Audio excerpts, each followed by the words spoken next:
I mean, we can see, Your Honor, I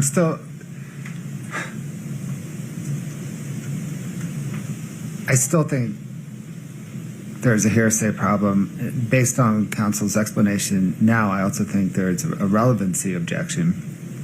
The photo that we've been discussing, the gravel photo, was not accessed at 8:39. It was accessed at 10:42. Well, this is a foundation question, but the premise of the question Ms. Nestor is seeking to ask is, was this photo among the communications or sent by Eric Richins to Kouri Richins on March 3rd, right? Yes, sir. Full stop. I don't think that's fairly in dispute, right? And I don't think that's a hearsay issue. I think publication's a hearsay. The fact that any photo was sent is fine. I think if we get into the specific photo that was sent, there's a hearsay problem. Are you taking the position that the photo is a statement? Yes. I'm not sure that follows without additional context. Just sending the photo it's evidence, it's a fact. I'm not sure it's a statement. The statement is, I just dropped gravel at the Midway Mansion. Well, I don't think any of that's coming in. It's just the photograph. But that's what the photograph says.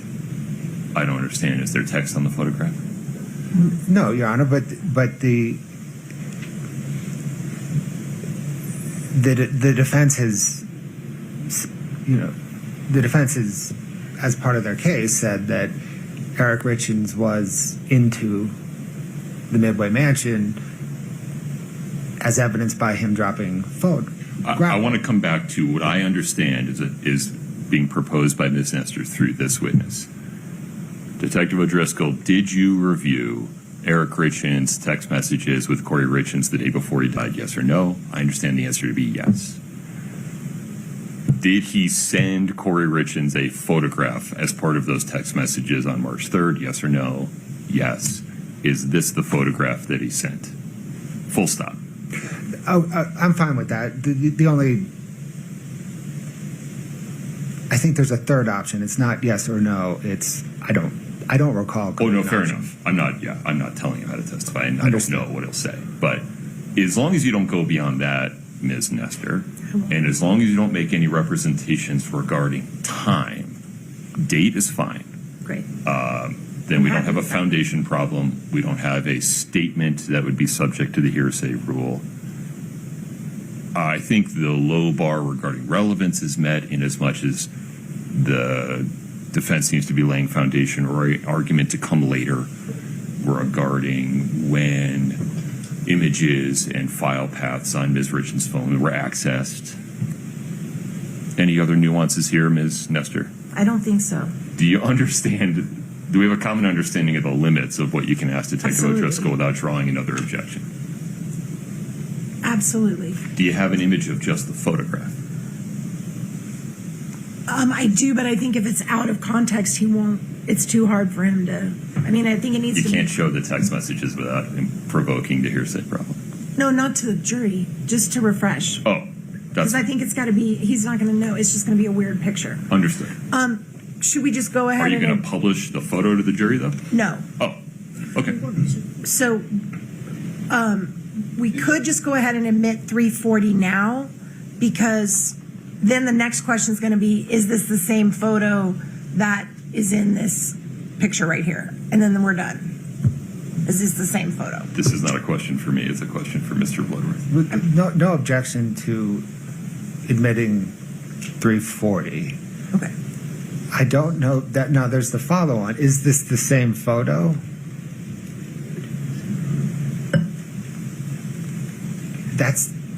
That is akin to publishing the photo that brings up the hearsay problem. You've made a record regarding the state's position that the photograph by itself is a statement subject to the hearsay rule. I'm not persuaded. Okay. And so, however, I don't know that just admitting 340 without providing the jury any testimony to provide foundation for context is going to be helpful. I'll do it. So is somebody going to tell him what 340 is? I'll do it through him. I'll just do it through him. Okay. That's fine. We do have one other issue. If we're resolved with this, I think we're all clear. I know what I can ask and what I can't. I think we're fine. Okay. There's another issue. May I bring it up? Please. All right. I really need Officer O'Driscoll to leave the courtroom when we talk about this because it's Oh. about specific questions. No problem. Detective, if you'd take a step into the lobby, please don't talk to anybody while you're out there, sir. Thank you.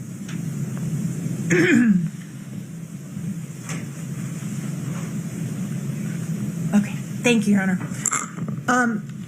I'm doing this out of an abundance of caution to avoid any potential. I'm trying to be very careful to comply with the court's ruling on the motion in limine not the motion in limine, the motion to admit the statements of David Norris. Not. Correct. Yeah. Our motion to admit that was denied. Yes. So just to make the record, the defense sought in advance to get approval we gave notice to the state that we intended to call a witness named Mr. Norris, who would testify if called, that on an occasion in 2019, I believe, he had an encounter with Eric Richins where Eric Richins asked him if he had any fentanyl. He had corroboration for the interaction, not the statement, but the interaction with Mr. Richins, specifically the check that Mr. Richins had given him, the date it had cleared his checking account, and the invoice for the work he had done for him. Or for Kouri, but. Correct. The court the reason we were trying to introduce that statement, we were trying to get it through the catch-all exception to hearsay. The residual. I'm sorry, I call it catch-all. Same thing. The residual exception to the hearsay rule, which requires a head notice, which we did give. The state objected to that coming in. The court ruled upon it, did the analysis under the residual exception, and made a finding that the defense could not call Mr. Norris to the stand to testify because the residual hearsay exception requirements were not met. It is my desire with this witness to ask him the following 4 questions about his investigation.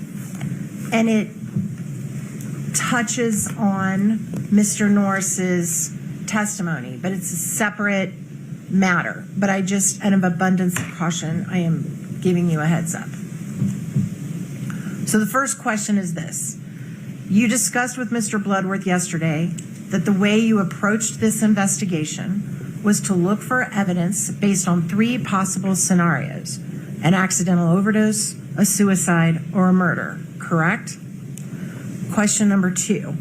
And in order to properly investigate whether there was an accidental overdose, certainly any allegations that Eric had a prior history of seeking fentanyl would be potentially relevant and important to look into, correct? Pause there for 1 second. I got it right.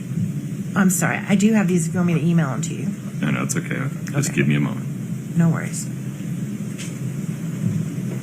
Was it prior allegations that Eric?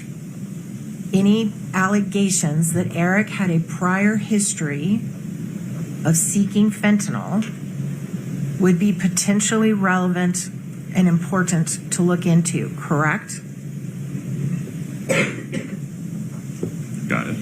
And this is the next question. Within the past few months, did your team of investigators become aware that there was an individual contacting the Summit County Sheriff's Department who wanted to share with the investigative team information about an incident where Eric allegedly asked someone for fentanyl? Want me to read that again? Sure.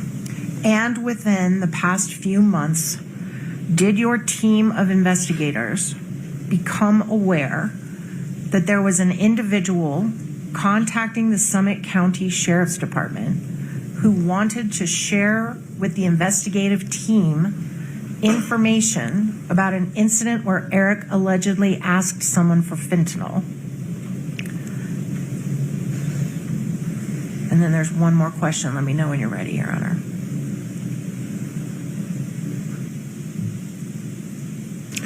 Their investigative team, give me the last clause one more time. Who wanted to share with the investigative team information about an incident where Eric allegedly asked someone for fentanyl. Okay. And the final question is, did you or anyone else connected to the investigative team ever sit down with this individual and talk to them? Did you make any efforts to see if this individual was credible or had corroborating evidence to back up their claims? And that's it. Mr. Blood. No objection to the first question. Objections to the next three.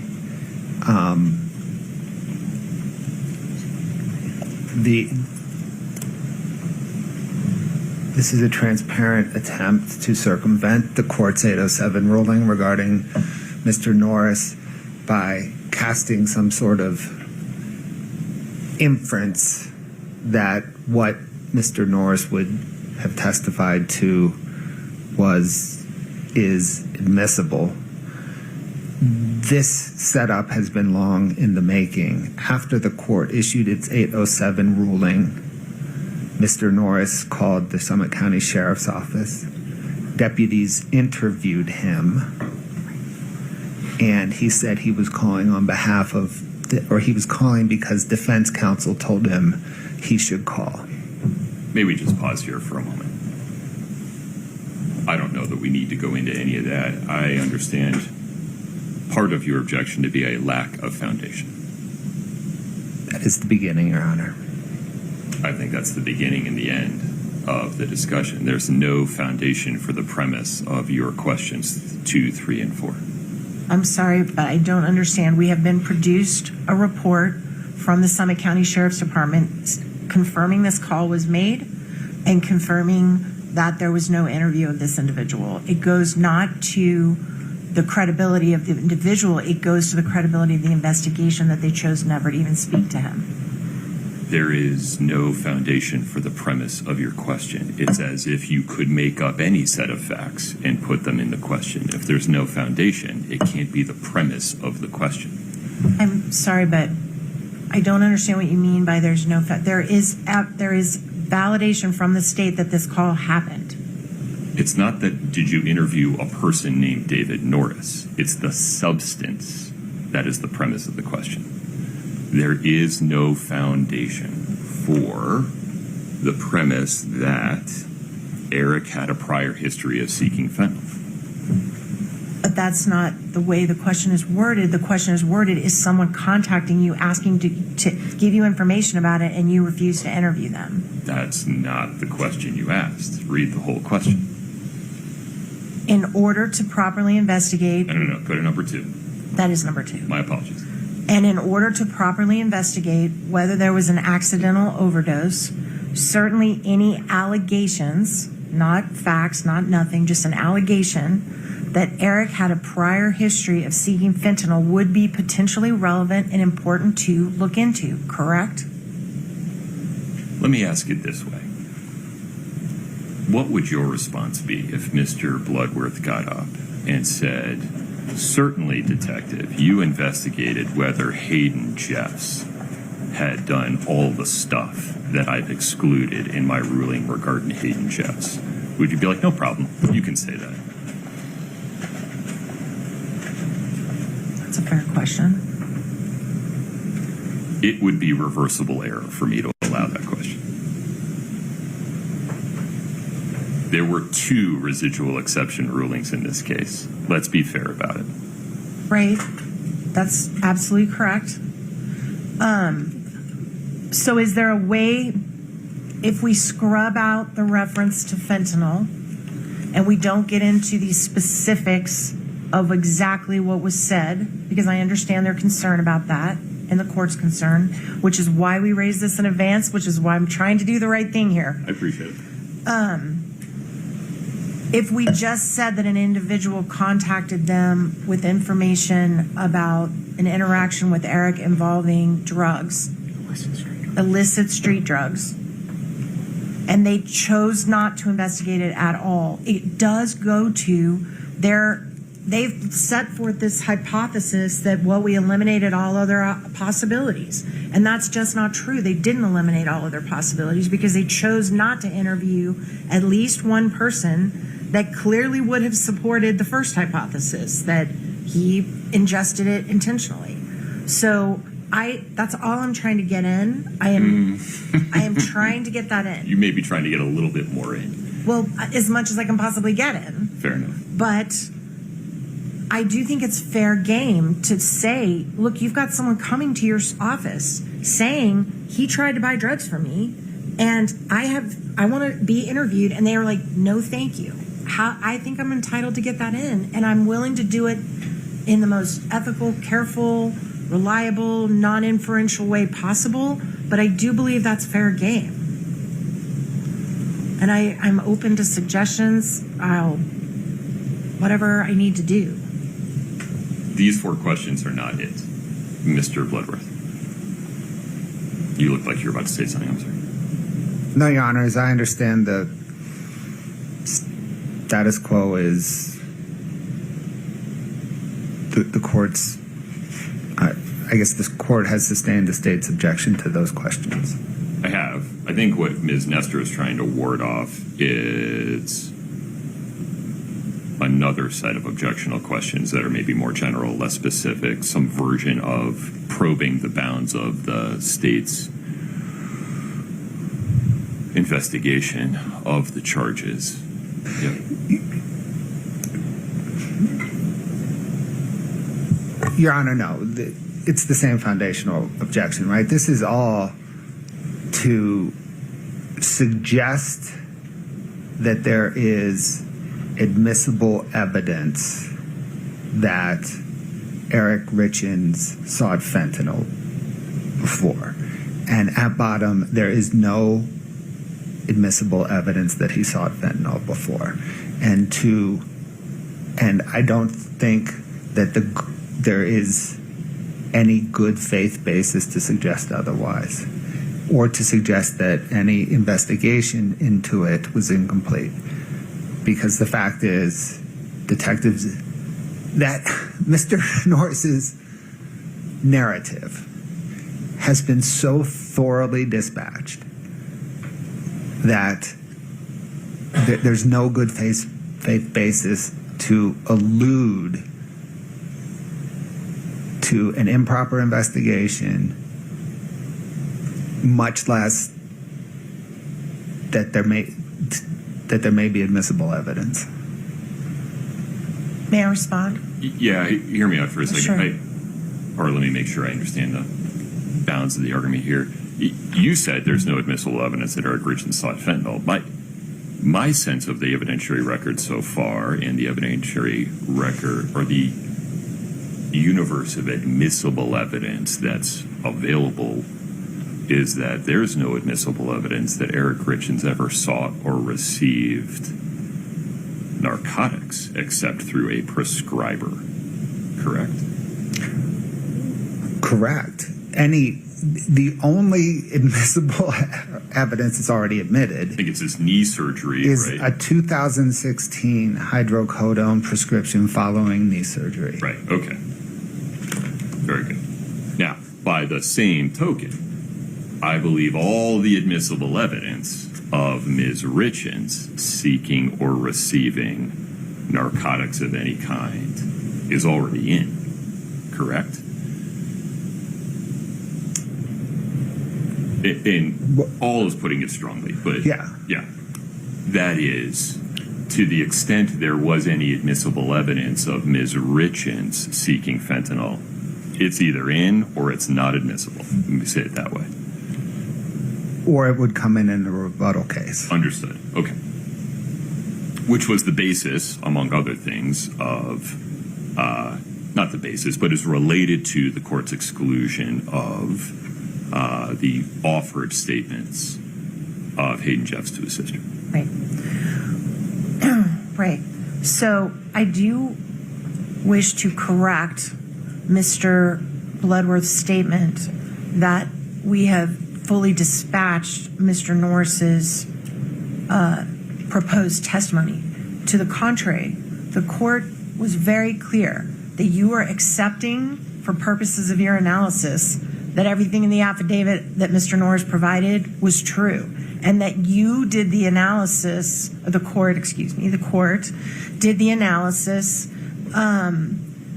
based on the law of the hoops you have to jump through to come under the residual exception. And for purposes of your analysis, you did not go into an analysis of whether Mr. Norris's testimony was credible, not credible. You just said, I'm going to assume for purposes of this ruling that everything in that affidavit is true.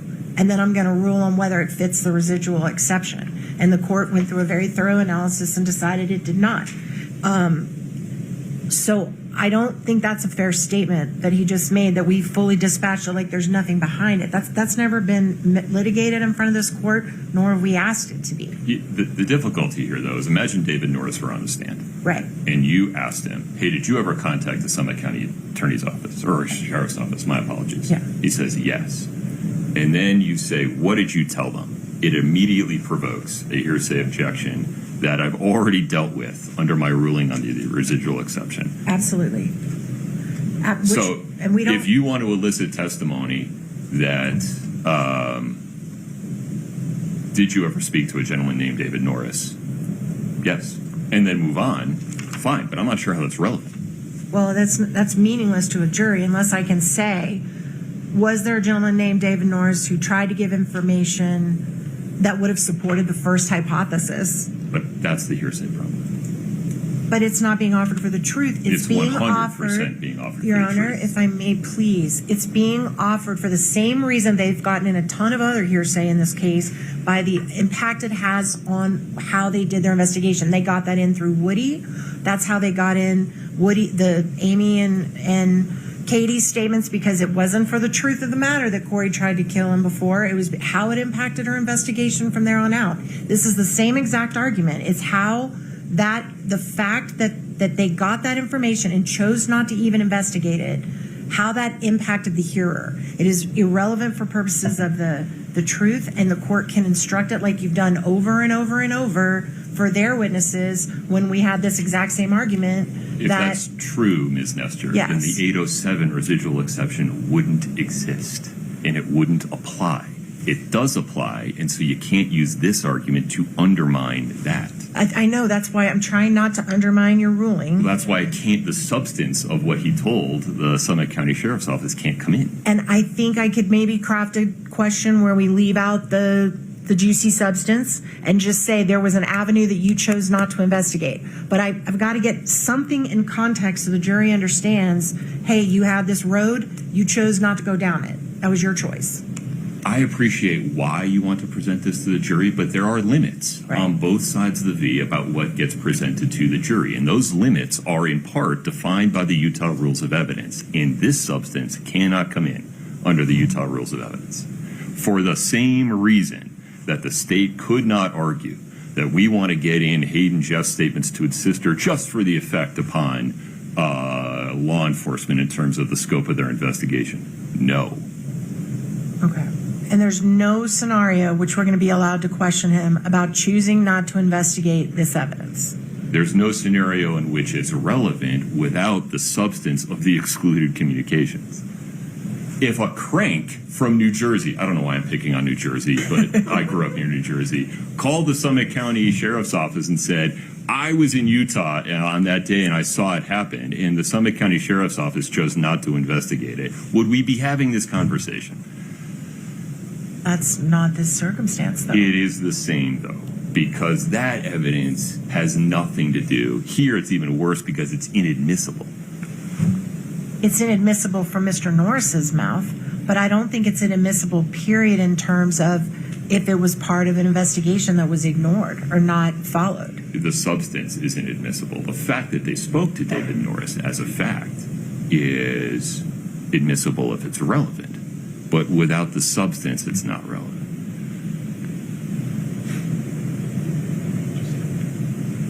Wait just a moment. Of course.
Okay, Your Honor, I think we've made our record on that, and I'll, of course, respect the court's ruling on that.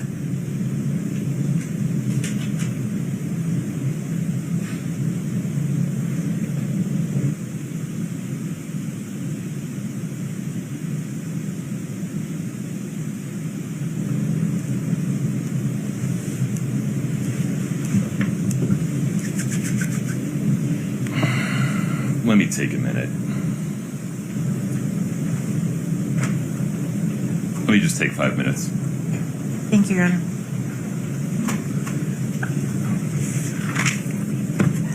Before I take a break, Mr. Bloodworth, anything further on this issue? No, Your Honor. Ms. Nestor, before we take a 5-minute break, any other issues before we invite the jury in? No, thank you, Your Honor. Mr. Bloodworth? No, sir. Okay, I'll be right back. Thank you. All rise.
record in 231-500-139. Counsel, thank you for your patience. I've just handed you a copy of State versus McCullough, 2014 UTF 215. I need you to take 15 minutes, read this case beginning at paragraph 25. This case stands for the proposition that what the defense is proposing to do is required, but it raises the prospect of also allowing the state to rebut the defense's charge of an incomplete or improper investigation by also putting in evidence, not for the truth, but for the effect it had upon law enforcement, of how they received and reacted to Hayden Jeff's statements to his sister. Pause for a second. I need you all to be very thoughtful about this. I can't unring the bell once this information is out, and sitting here at the moment without the benefit of counsel's argument after reading this case, I think I'd have to let both sides of that story in to make sure that the state is not prosecuting with one hand tied behind its back. Mr. Bloodworth, I cut you off. Sorry, Your Honor. We looked at this case while you had stepped out. I think in addition to Hayden Jeffs, it would also cause us to revisit the court's decision yesterday regarding Mr. Bonsavage's phone call with an inmate at Gunnison. Ooh, I don't remember the detail of that one. Forgive me. Oh, I think I do. Yeah, a little bit. Now, let's talk about foundational requirements. I gave this a little bit of thought after rereading McCullough. There is some precision and some technicality into how these questions would need to be asked. For example, Ms. Nestor, you wouldn't just be able to put the substance of Mr. Norris's statement in a question and ask whether Detective O'Driscoll ever followed up on it, because you would not have laid foundation that he ever knew about it in the first place. You need to lay foundation about whether or not he ever spoke to David Norris, yes or no. If no, did anybody ever relate to you that David Norris contacted the Summit County Sheriff's Office, yes or no? Yes. Okay, after that, what did you do? This information, this statements being made by David Norris to Summit County Sheriff's Office have to come in through a witness with knowledge of them. And I'm not sure Detective O'Driscoll's that guy. By the same token, to the extent the state would want to ask or show that the investigating officers or the Summit County Attorney's Office investigators followed up on statements made by Hayden Jeffs to his sister, Aubrey Jeffs, or information received or told by Mr. Bonsavage, they're going to have to call a witness that had personal knowledge of those statements and then lay foundation for what occurred next. We can't skip steps. Your Honor, agreed. There's a little more to unpack here, too. Because I happen to know that Jeff O'Driscoll's not the witness for this. We would need time to prepare the witness for this. We also have the problem that we meaning the state. The state. May I ask you just a procedural question before you keep going? Yes, sir. Imagine that at some point, imagine it's not Jeff O'Driscoll, as you suggest. Right. And imagine in the defense's case, they find or call the witness who received the phone call or talked to David Norris, or they call David Norris. Sure. And they ask, did you call Summit County Sheriff's Office? Yes. What did you tell them? Did they ever follow up with you? Yes. I imagine the state's response to this and the state's offering evidence regarding how it responded to information regarding the Hayden Jeff statements and the Nick Bonsavage statements, that would come in the state's rebuttal case. Is that correct? Not necessarily, Your Honor. I mean, we haven't rested. I think Fair. we would like to get out in front of this before a rebuttal case. And while the state has investigated David Norris's statements and to show how they're not credible, the state pulled up on investigating how Norris came about. And the state would want to continue that investigation. I think I know what you're talking about, but in terms of how it came to be that David Norris contacted law enforcement when he did. Correct. I don't know that I have any authority or interest in ruling. I don't think you. Yeah. I don't think so. My only point in mentioning that is it would just take a little bit of time and it would be necessary. The other point, I think, well, the other objection the state has is under 403. I think in proceeding in this manner is both prejudicial and confusing the jury. If I let in everything, though, so Norris, Jeffs, Bonsavage, does that ameliorate any unfair prejudice or 403 concerns? And when I say let it in, I mean as premise for questions regarding the scope of law enforcement's investigation, not for the truth. I appreciate that, Your Honor. I tend to agree with you if I let in only one side.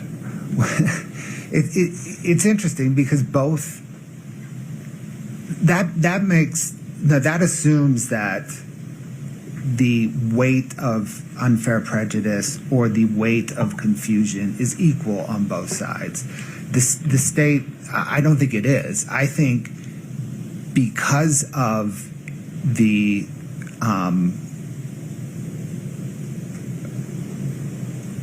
complete incredibility of David Norris's testimony and how David Norris came to contact law enforcement, that prejudice and that confusion is much weightier than confusion related to recorded interviews with Hayden Jeffs while he has counsel and a recorded jail phone call. There is no doubt. Doesn't that weigh in the state's favor, though? No, Your Honor, because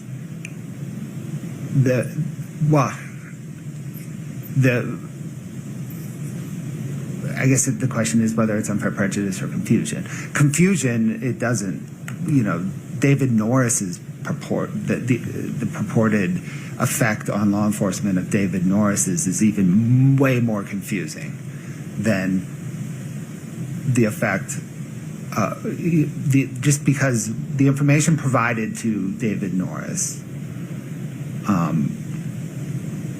is highly in doubt and would be highly litigated, whereas the information Hayden Jeffs provided is recorded. There is zero doubt about what he provided. And the information that Nick Bonsavage provided is recorded. There is zero doubt. We're not bogging down into some mess of who said what when.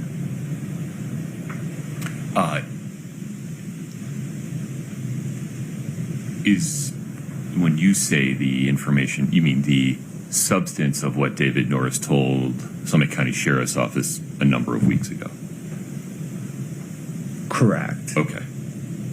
Because it's changed. It has changed over time. We have affidavit number 1 from defense, affidavit number 2 from defense, phone call from David Norris, interview of David Norris. What David Norris says is a moving target, and it is a moving target based on when he speaks with defense counsel. Forgive me. What is your understanding of the evidentiary landscape as to how many times David Norris has contacted the Summit County Sheriff's Office? Is it once or more than once? I think he's had 2 contacts. Once he spoke with a patrol deputy to take kind of the initial Well, I guess there's once a call into dispatch, which was non-substantive. Okay. Then there was an initial contact with a patrol deputy, and then there was a contact with a detective. Okay. And then we have the affidavits that he'd submitted, that defense has submitted in the 807 litigation. But those were submitted here, right, as part of the 807 litigation. Did those ever go to Summit County Sheriff's Office? I don't know one way or the other. If it's no, then those don't get shown to the jury, right? Just to clarify, they weren't affidavits. We just laid out a statement of facts in our motion. Okay. It's a proffer. I'm familiar with what you're referring to. I'm a little less clear on Sorry, Yeah. proffer is, proffer is the... I'm not sure the proffer has any impact here. I'm not sure the jury would ever be made aware of the substance of the proffer. They, as I understand it, under McCullough, would only be made aware of evidence related to the substance of what Mr. Norris told investigators and law enforcement. Your Honor, the proffers do tie into this in that, the question would be, did this inform your investigation? Yes, we considered all of his statements to include the defense proffers in determining that they were just flat out incredible. Okay. So that goes to kind of the confusion argument. So in the 403 analysis, Your Honor, I do not think the weight of unfair prejudice to the defense is the same as the weight of, well, any of the 403 factors. I don't think the weight is the same for the state and the defense. And to put a finer point on it, you're concerned that the jury would be confused about who said what when? It's jury confusion that I need. It's jury confusion. Right. And yes. so what is it you believe they would be confused about?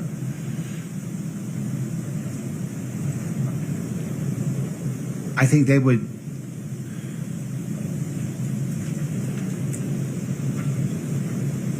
I think they would be confused about the effect on law enforcement, which is really what this grounds in, right? This is the effect on the hearer, the effect on law enforcement. Okay. And I think those waters would be so muddied in the case of Norris, whereas those waters are crystal clear in the case of Hayden Jeffs and Nick Bond Savage. And the waters are muddied as it relates to Mr. Norris very deliberately. And that and I don't know. I suspect the purpose is to confuse the jury, right? As you sit here today, have you identified the witness that would testify regarding investigators' knowledge of and response to statements made by David Norris? I know.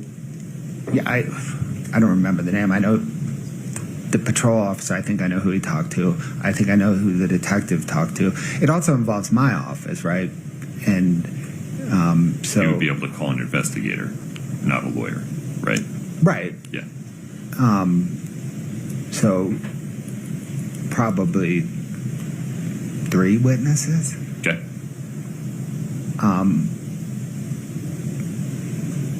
And then who are the witnesses you would call to testify regarding the state's knowledge of and response to Hayden Jeff's statements to his sister?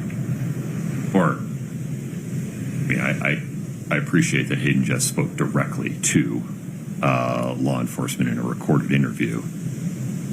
Right, that's what we would have to get into. What did you understand, why, with what level of detail, which is extraordinary.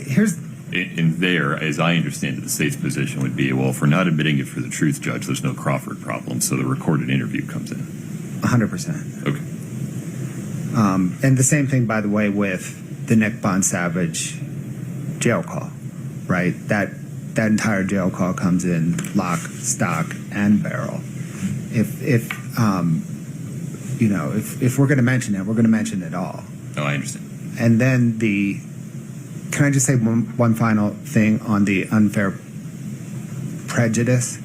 I think the court, in considering the weight of the various prejudices, the prejudice with admitting Norton versus versus the prejudice of the Hayden Jeffs and Bon Savage, I think the court needs to in the probative value part of that analysis, I think the court needs to consider kind of all of the corroborating evidence and the fact that David Norris's assertion is not at all probative because there is nothing that corroborates it, and it is inconsistent with all the other evidence in the case, whereas the Bon Savage statement and the Hayden Jeff statement is highly corroborated with a ton of admitted already evidence in this case. And just so we're clear, when you're talking about probative value in this context, we're talking about probative value to the defense's theory of incomplete investigation and probative value to the state's response to that theory. Correct, under the 403 balancing. I understand your position. Okay.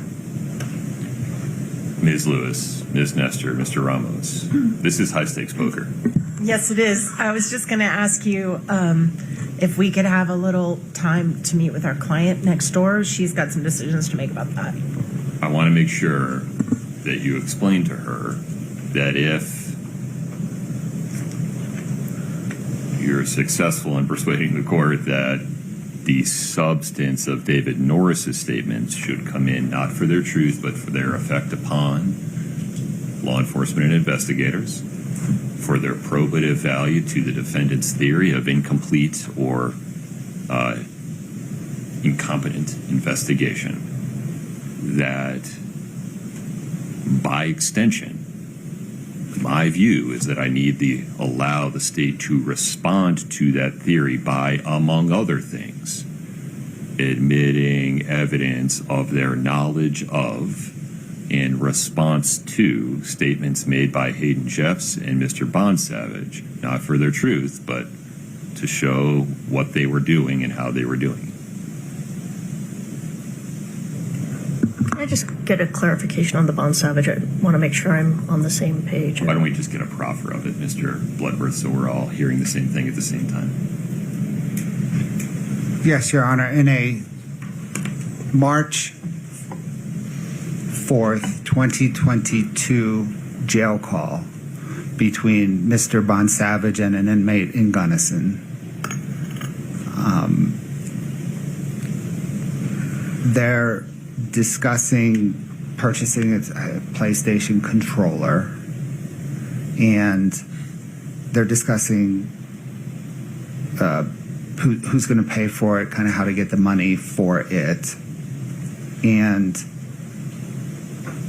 Nick Bon Savage says to the inmate something like, Carmen will cover it. She just made money selling fentanyl.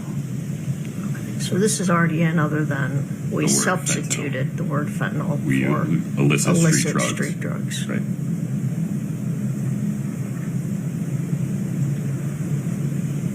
And that's a recording, It is a recording.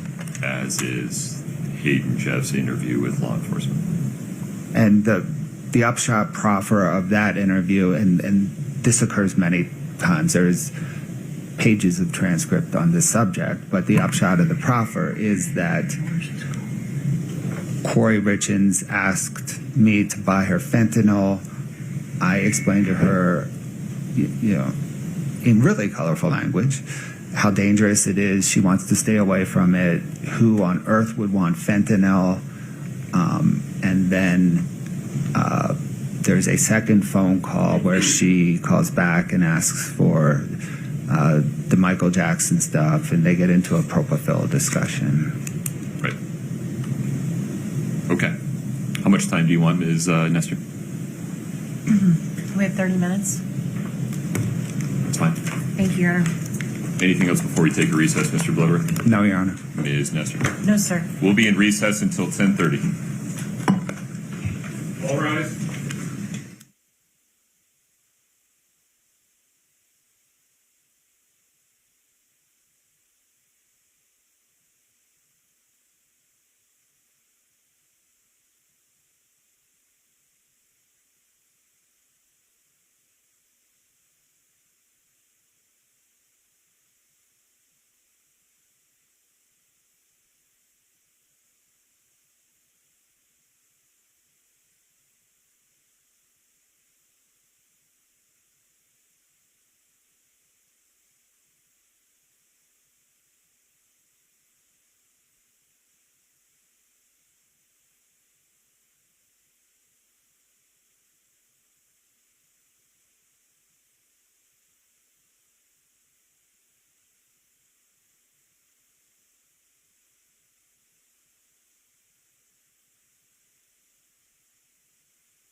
We're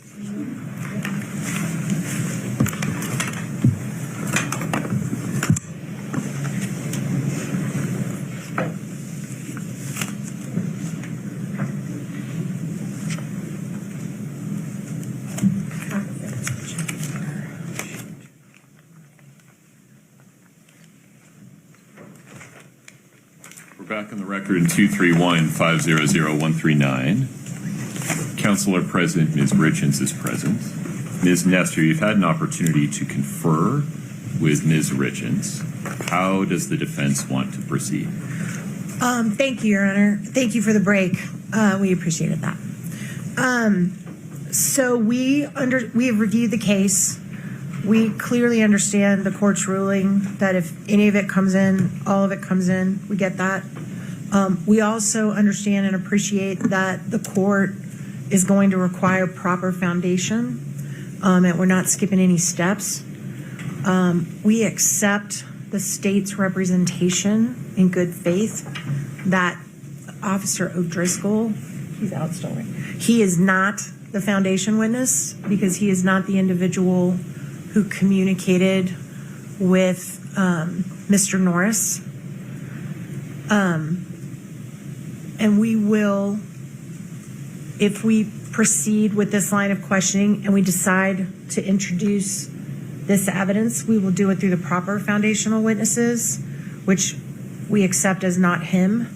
So to avoid confusion now, since it's not him, we will wait and not ask the questions that he doesn't have, because it's like you said, there's no way to ask the question without introducing the substance. We couldn't figure out how to do that.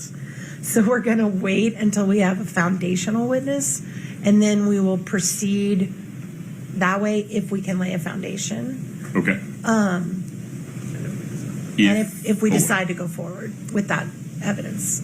I appreciate that. If you make that ultimate decision, We'll give everyone a heads up.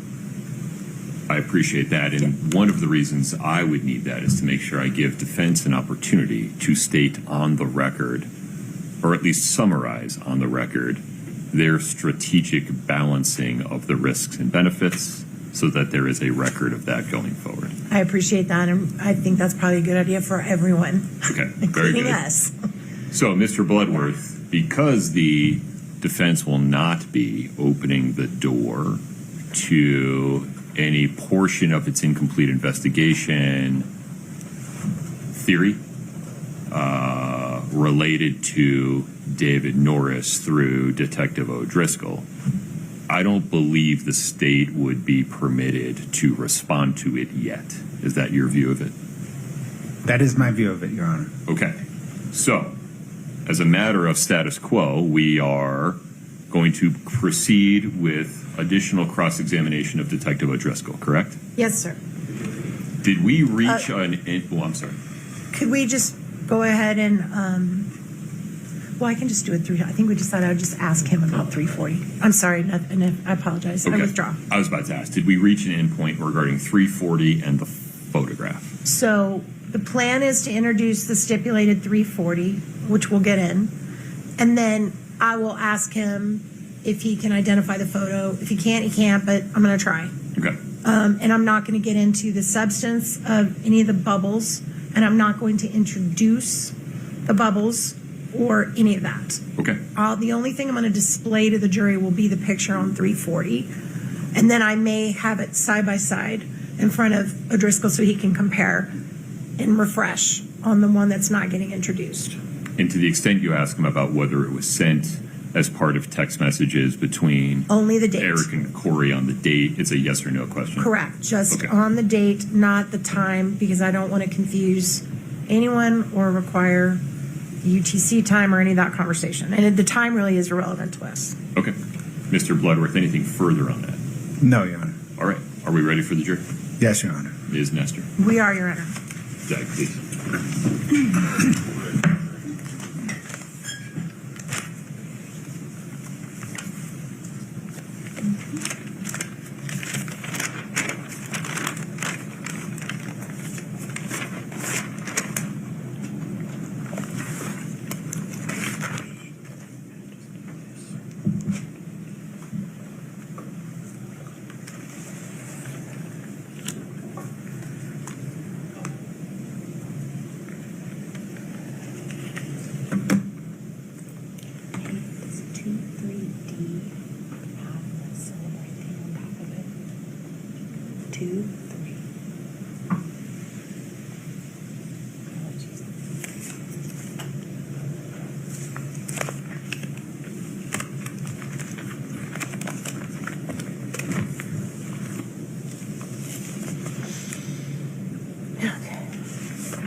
Okay.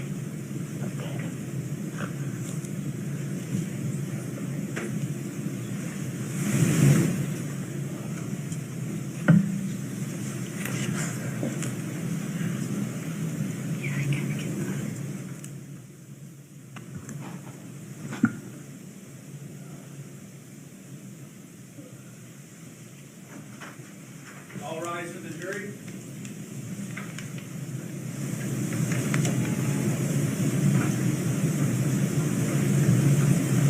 Please have a seat as you commit.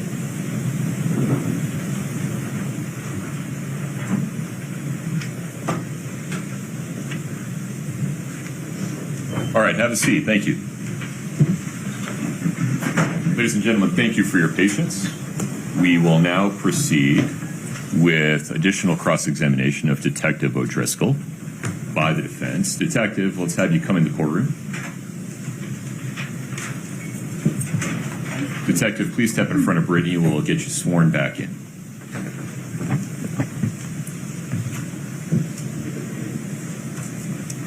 Do you solemnly swear the testimony you're about to give in the matter before the court to be the truth, the whole truth, and nothing but the truth, subject to the pains and penalties of perjury? I do. Thank you. Have a seat.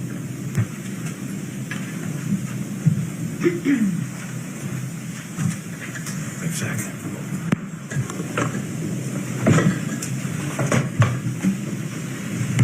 Ms. Nestor, please proceed. Thank you, Your Honor. May it please the court.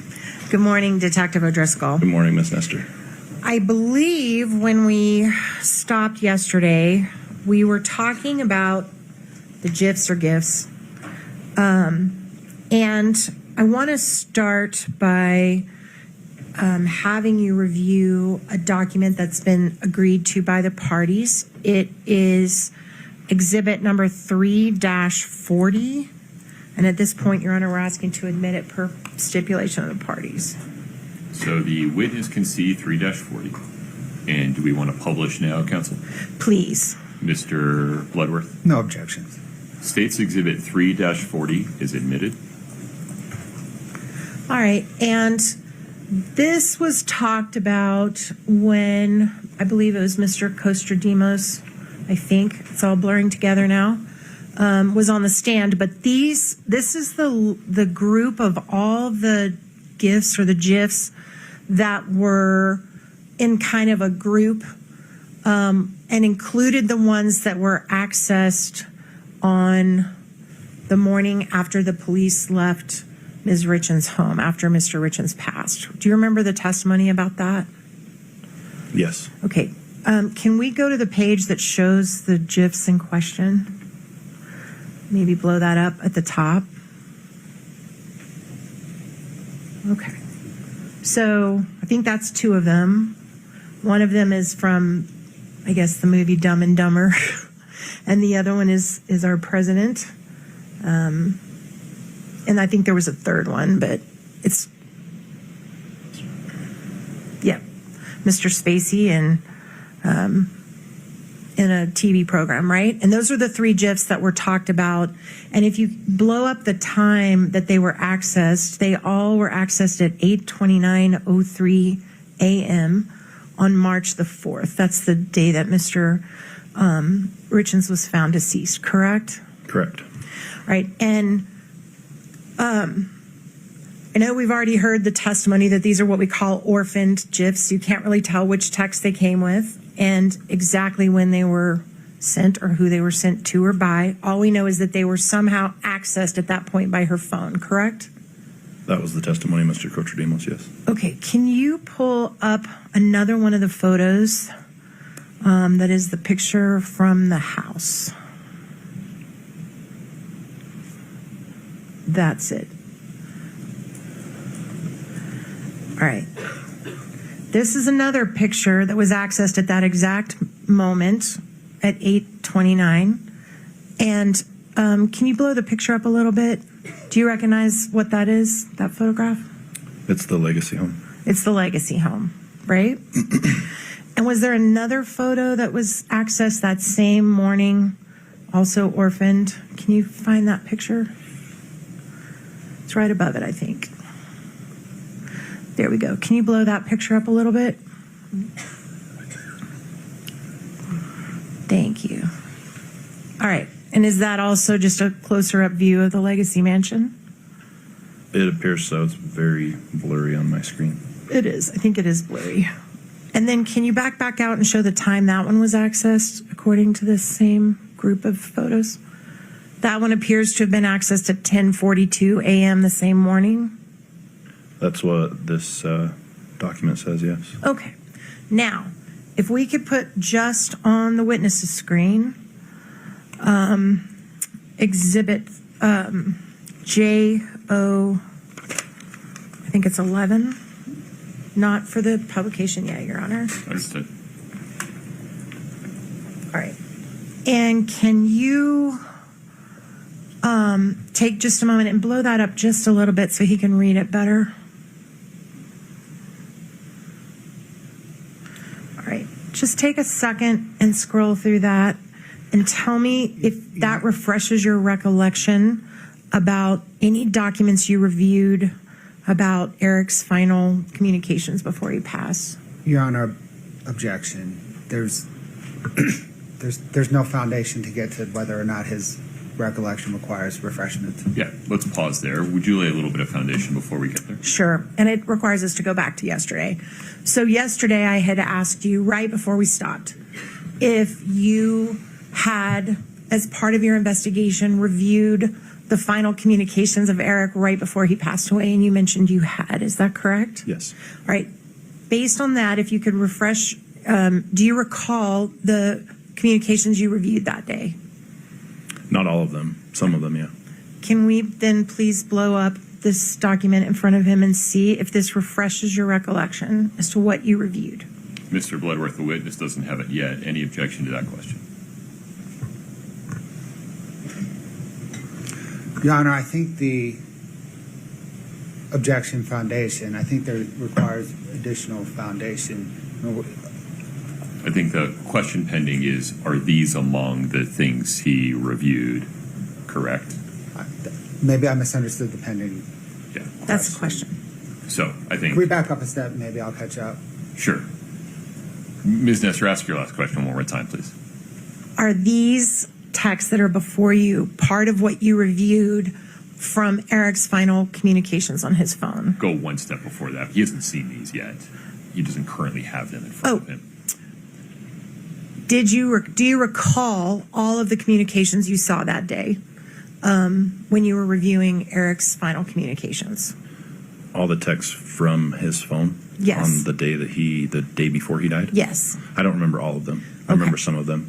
So then would you please look at this document and see if it refreshes your recollection and as to whether these were included in his communications?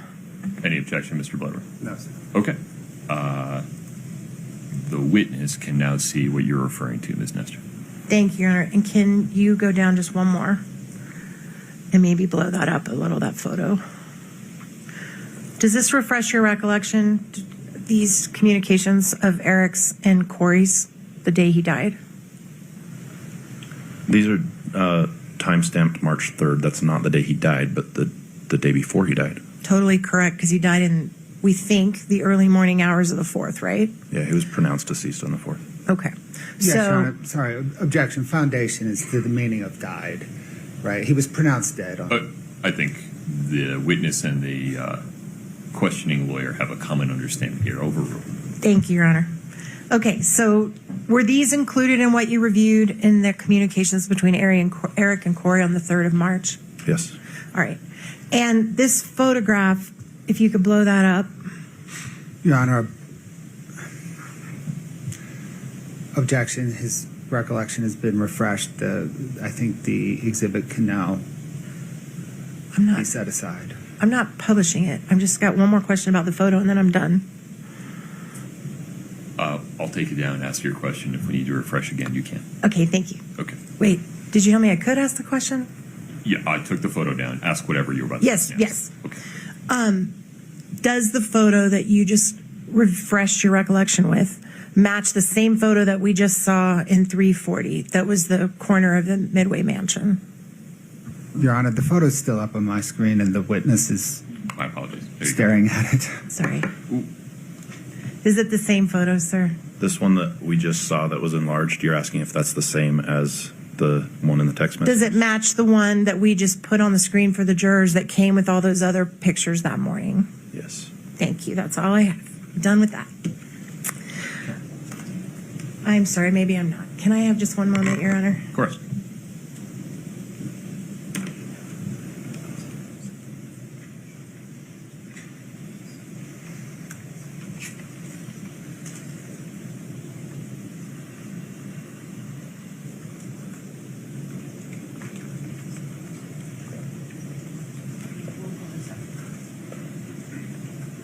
Okay.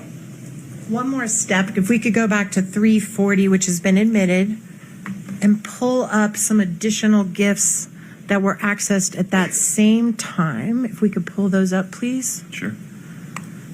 There you go. Okay, so there's the picture on the bottom left-hand corner of the Midway Mansion house, right? Yes. And that one was accessed at 10:42 a.m. the morning of the 4th. Yes. And the one with the champagne is also that exact same time? Yes. And the one with the farmer is that exact same time? Yes. And we know for sure that the one on the bottom left was sent the day before. Because we just looked at that, right? And you refreshed your recollection. Yeah, I don't know if the part of the extraction that we're looking at right now is saying that that's where that came from. I don't know if that's the same file path, but that photo is the same. Perfect. Thank you. Okay. We can take that down now. All right. I also want to talk to you about, sorry, startle me. I also want to talk to you about the Google searches that were testified about here that were on Ms. Richins' phone or computer or both. Did you review those as part of your investigation? Yes. All right. And were you able to determine dates on all of those searches when they were made? I don't believe so. Yeah, that would be a question for Mr. Cotrudimos. I remember seeing the searches and the text of the searches, but I believe he testified that that there wasn't a timestamp associated with them and that they differed from the action in the phone that showed that a link was actually clicked on from one of those searches. Okay, perfect. And I believe those had timestamps. Okay, the links, but maybe not the searches. Correct. Thank you for that clarification.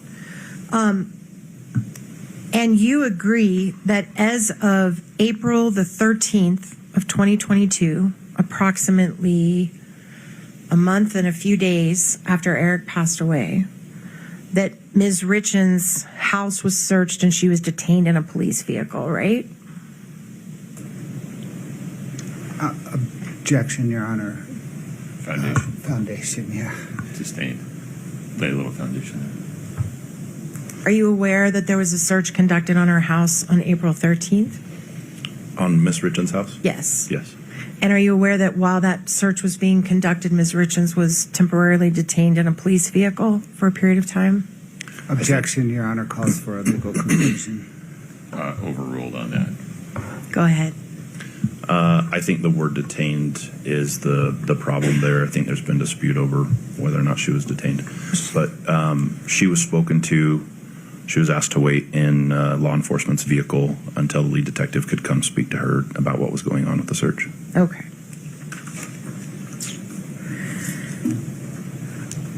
So the searches on the website, fair to say that all of those searches are believed to have occurred after April 13th of 2022? I don't know. Like I said, I don't know there were timestamps on the searches, so I can't be sure. Did you ever interview any of Kouri's family or friends and ask them if they were responsible for any of those, or if they'd ever seen Kouri do it, or who did those searches? No. Okay. All right, I'd like to talk about the orange notebook for just a moment. We pulled up Do we have the, do you have that orange notebook exhibit? I can't remember the number of it. Court's indulgence for just a minute. I have the number. I've got it. I'll tell you. Just one moment. I'm sorry, Your Honor. It's hard to keep all these exhibits straight.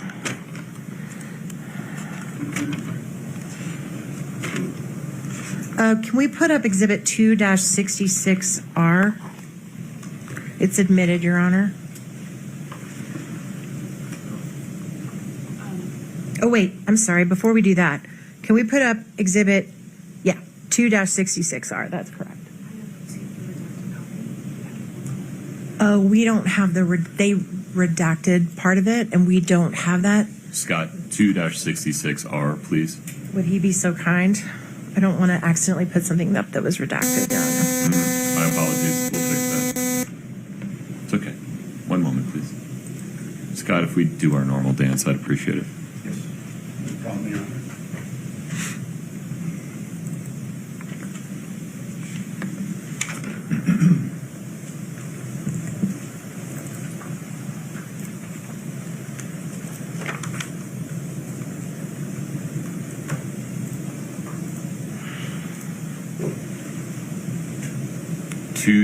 2-66R, publish. Yes, please, Your Honor. There you go. All right, and can we, that's what we like to call the orange notebook, right? Because it's like in an orange kids' school notebook, right? Correct. Okay, and can you fast forward, Katie, until I tell you to stop? Keep going. Keep going. Keep going. Keep going. Okay, right there. And can you blow out the bottom third of the page?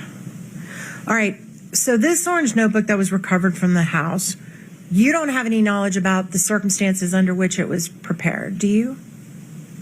Or why it was written? I do not. And you don't know when it was written? No, I don't. And this was seized the day Ms. Richins was arrested, which was May 8th, 2023, correct? I believe so, yeah. So over a year after Eric's death, right? Correct. All right, and here on there is an entry that says on March the 22nd, can you highlight that please, Katie? Kouri starts counseling. Do you see that? Mm-hmm. You need to say yes. Yes, Okay. sorry. Did you take any steps to verify if that actually was the date she started doing mental health counseling?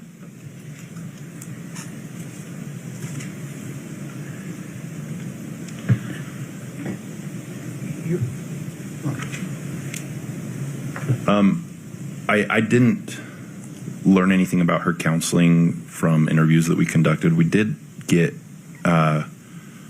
Kouri's medical records, and I don't remember if mental health counselor was part of those, but that's possible.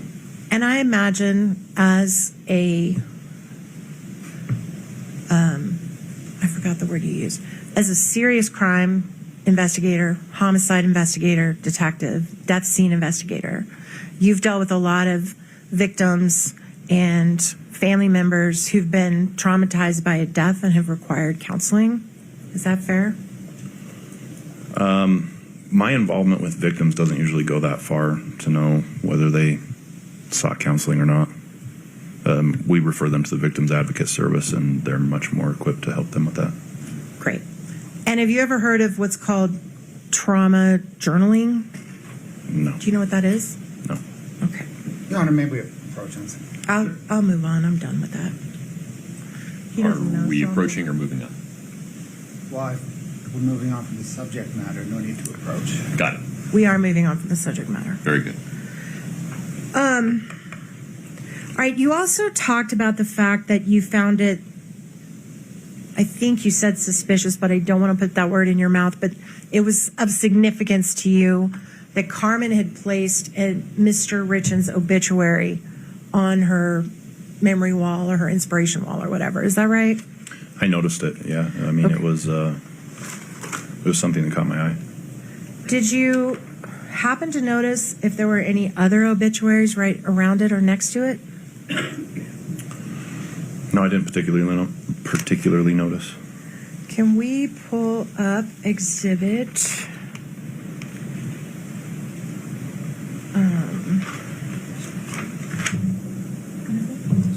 Yes, thank you. The second one, 816R, I think. Oh, it's 15? Okay, 815R. And that's in, Your Honor, if we could publish it. I can't see it yet, Katie. Oh, you don't have it. My apologies. Oh, that Scott, one's got things would blurred. you help us out? Thank you. Let's see. This is Yeah. 8-15R. Let me just make sure this is the one you intended, Ms. Nestor. That is the one. And Judge, Katie does have this one if you wanted to switch back. Okay. Yeah, because I'm going to need her to blow it up. Can we One. switch it back to her, please? I'm so sorry. No problem. There was a recent version where they blurred a lot of children's faces out and stuff. Okay. Do you remember this picture we introduced of Mr. Richins' obituary on her memory wall? Yes. Can you please blow that up, Katie, to show what's right beside it or right under it? Do you see another in loving memory right below it? Yeah, it looks like a program pamphlet from a funeral. Okay. All right. Also, the C&E hat, I believe, that was on that wall that you noticed. Did you do any investigation to determine if Carmen actually, if Carmen actually did any work for C&E? Yeah, based on our conversations, she never worked for C&E as a company. She did work on the Richins house. She interacted with Eric, but she was never employed by C&E. Okay. All right. I also want to show you a text.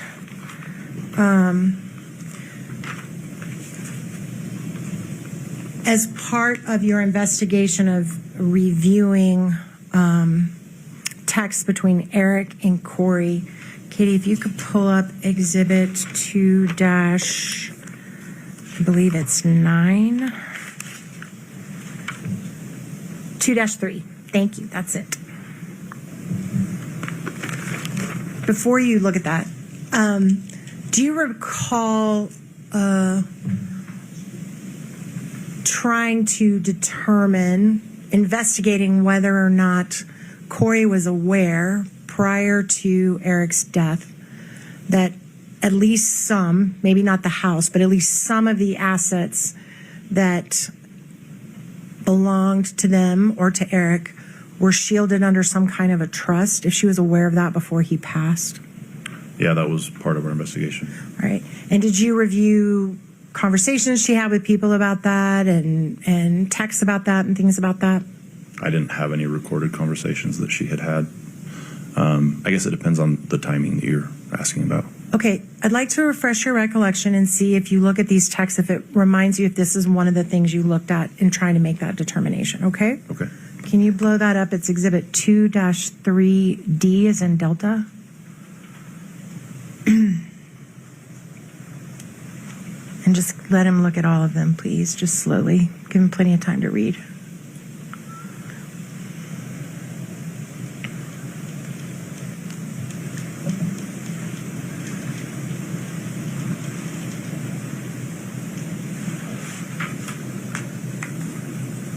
Can you go back up? I think we're missing that one. There you go, the next page.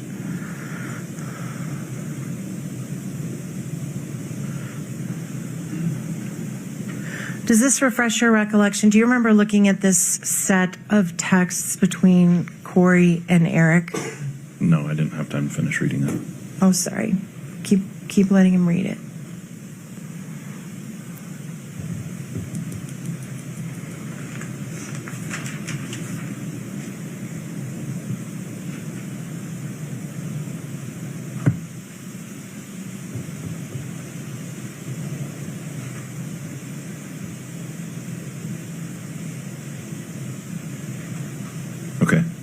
Does that refresh your recollection? Do you remember reviewing this series of texts between Kouri and Eric relating to the trust?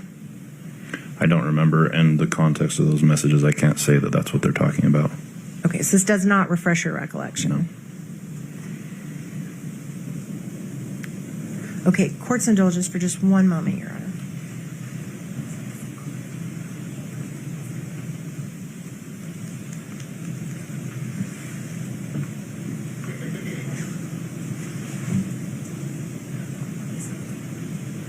Your Honor, may I approach the state's?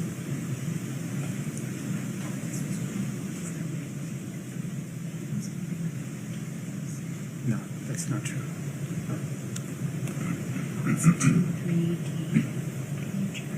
It's hearsay.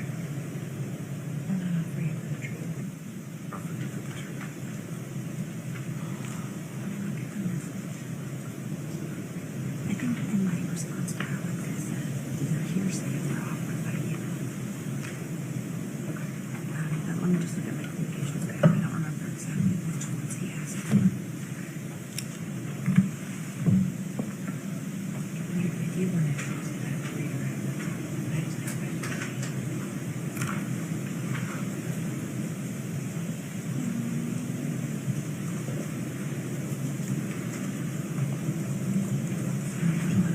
I know. Over 3,000 pieces.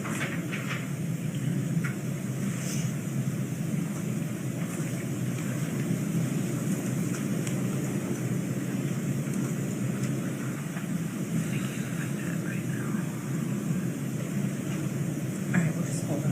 Yeah. Can you please keep looking? I could circle back.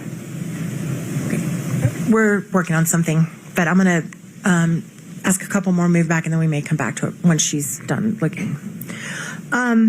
So was it your understanding, without saying anything anyone told you, when you were conducting your investigation, did you become aware that Kouri knew of at least some portion of some aspect of the trust being created before Eric passed? Objection, Your Honor. More foundation, otherwise it's based on hearsay. The foundation objection is sustained based upon the witness's prior answer. If you can start smaller, maybe build up to it, there may be some foundation here.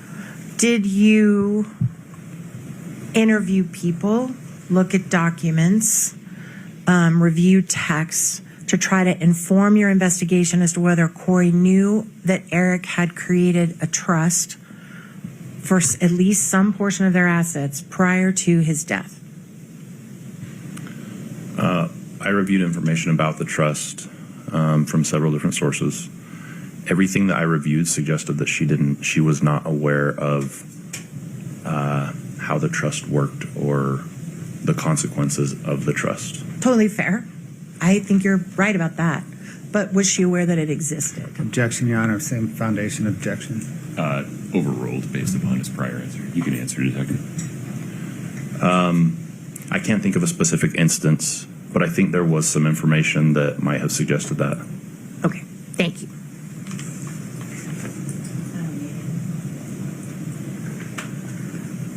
All right.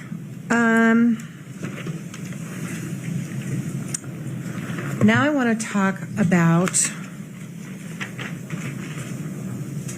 Valentine's Day. You were here when Ms. Staking testified to the jury that in a conversation with a bunch of friends, there was some joking references made to Kouri wanting to poison Eric, and then Eric stating he had an allergic reaction and used an EpiPen. You heard that testimony, right? Objection, Your Honor. Foundation. That's not what happened. I think your recitation of Ms. Staking's testimony was correct until the last either sentence or clause. Okay. Did you become aware that at least in some context there was a discussion on about the Valentine's Day incident relating to Eric taking an EpiPen, using an EpiPen? Ms. Staking, from my memory, testified that there was a comment made by Eric in a joking manner that Kouri had tried to poison him, And then she said that Kouri's explanation was that it was an allergic reaction. And that he used an EpiPen, right? Didn't she say that was the very last thing she said, I think? I think so. Okay, so did you do any investigation into whether or not Eric was treated regularly for allergies? Yes. And in fact, he had an allergy doctor, is that correct? Yes. And he had an EpiPen device in the master bathroom that was recovered during the first search. Probably. I know that there were some located in the refrigerator on one of the searches. EpiPens, that is. Did you ever investigate whether Eric discussed this allergic reaction with his doctor, his allergy doctor? I believe one of our investigators contacted the allergy doctor and conducted an interview. I don't remember what the results or content of that interview was. Did you determine what Eric was allergic to? Was he allergic to avocados or wheat or peanut oil? Do you know? From what I remember being told by the investigator that had that conversation, it was like seasonal allergies, trees, grasses, dander, things like that. Okay. Were you ever able to confirm that Eric ever sought any medical treatment for what allegedly happened to him on February 14th?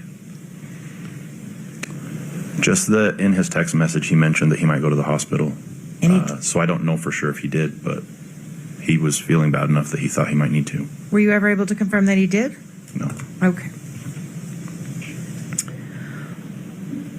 All right, I want to also talk to you about Miss Susan Kohler. Do you know who Susan Kohler is? Yes. Who is Susan Kohler? She's an associate of Carmen Lauber's. She worked for Doreen Kouri cleaning houses with Carmen Lauber. Okay. And in the course of your investigation, what did you determine, if anything, was the role that Susan Kohler played with respect to this case? We determined that she sold, I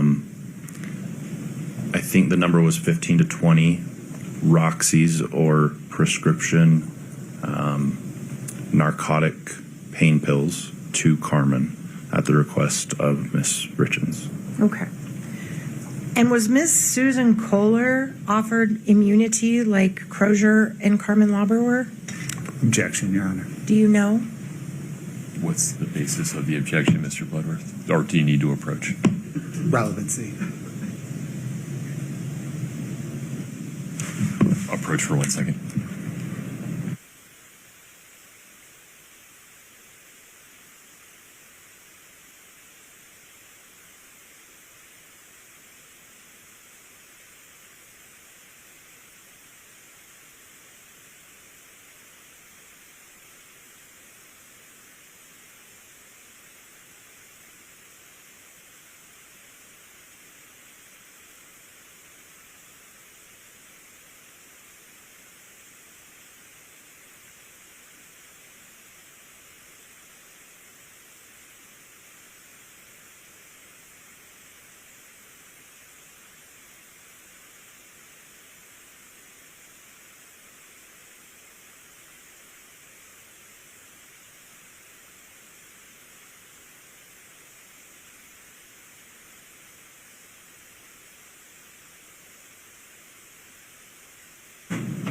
The relevance objection is sustained. Ms. Nestor, please proceed. Did you ever find any evidence or suggestion that anything Susan Kohler sold to Carmen Lauber contained fentanyl?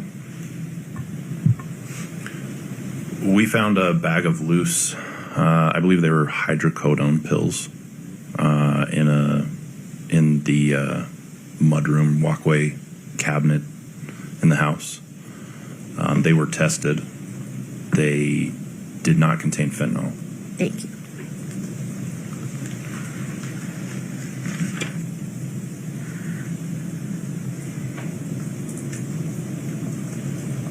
You also testified, I think, yesterday that shortly before Eric passed away, he went on a hunting trip to Mexico. We talked about that a little bit, right? Mm-hmm. Yes. Thank you. Was there any effort made to try to track Eric Richins' phone movements while he was in Mexico during that time period? I don't believe we were able to get any kind of GPS location data from Eric's phone. I think the location data came from call detail records, as was demonstrated by Mr. Kotradimos. And you also reviewed the phone calls. Well, strike that. I'll strike that, Your Honor. Okay, I think I'm almost done. If I can just confer with counsel, I'm going to wrap it up.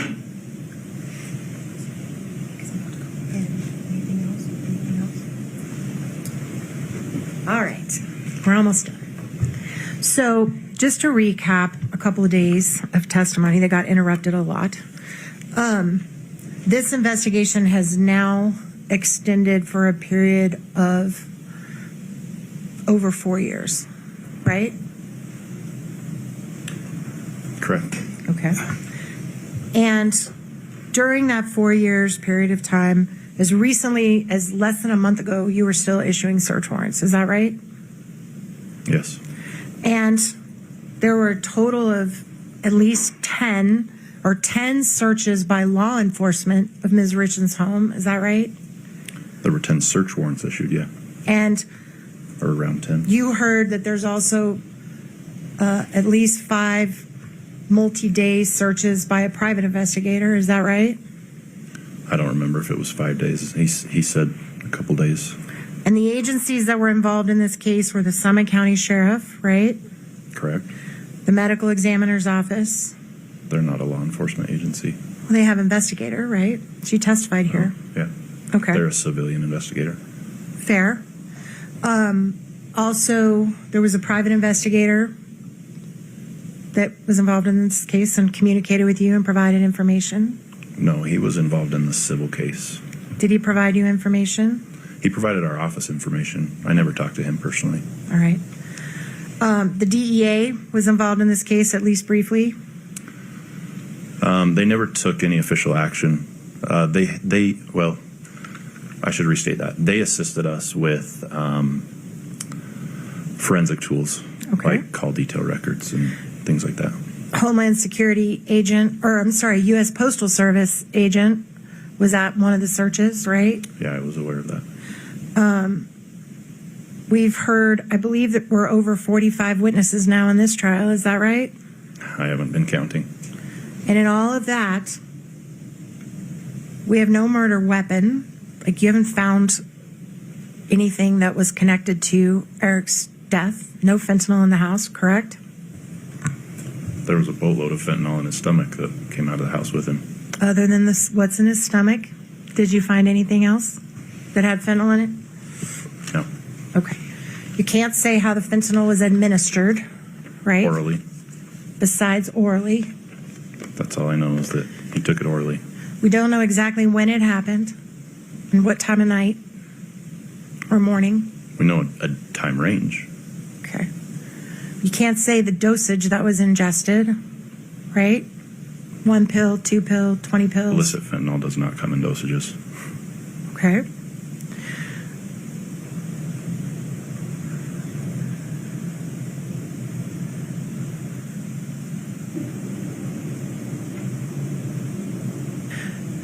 You can't say what was ingested on Valentine's Day at all, correct? Fentanyl is definitely ingested. Oh, I'm sorry, on Valentine's Day. Yes, on Valentine's Day. No, we don't have any kind of medical examiner's report of his stomach contents from that day. And on insurance fraud, we have not heard any testimony about any representations that Kouri Richins made to her insurance company. Have we? Objection, Your Honor. If you put a word to it. Foundation. Well, foundation also probably then hearsay.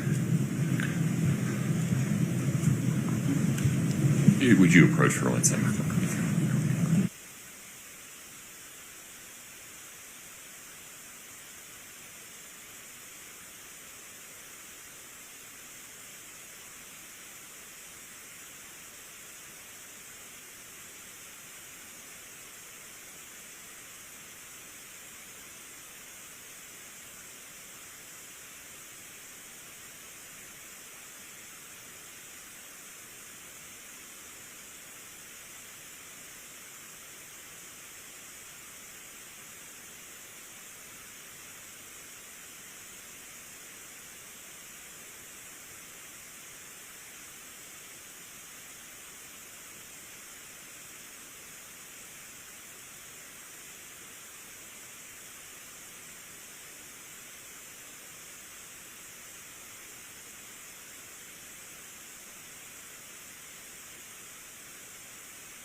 State's objections are overruled. If you would restate that question, if you can, exactly. As I will. necessary.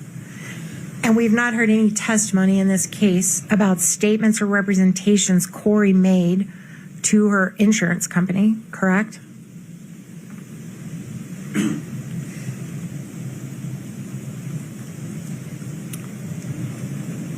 Not statements. We've heard evidence about it. Okay. And with respect to the forgery count, we've not heard any testimony one way or the other whether Eric gave Kouri permission to sign his name on documents, have we? I don't think that's required to meet the forgery statute. Have we heard anything about that? Do you know one way or the other whether Eric allowed Kouri to sign his name on documents as a married couple? No, but that's still signing someone else's name, even if they give you permission, purporting it to be somebody else's signature. Okay, well, the judge is going to instruct the jury on what the law is about that. But what I'm asking you is, as the investigator, do you have any knowledge one way or the other if Eric ever said to her, hey, it's okay with me, sign my name, I don't have time to deal with it? I don't know. And in fact, what we have heard is that he did give her at least one power of attorney at some point years ago, right? Objection. Well, not objection. May we approach? Sure. Thank you.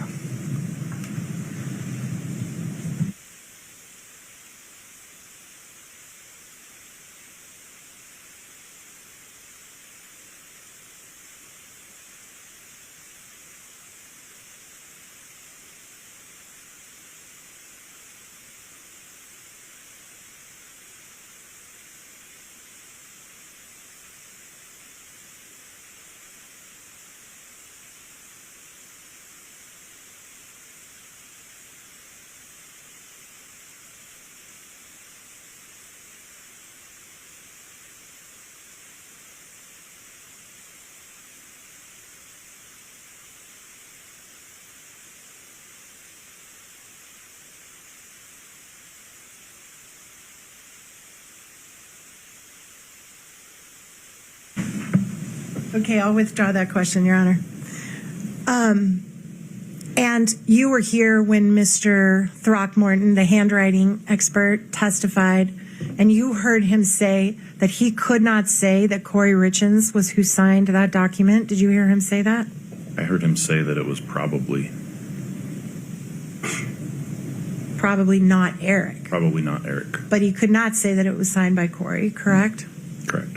Okay.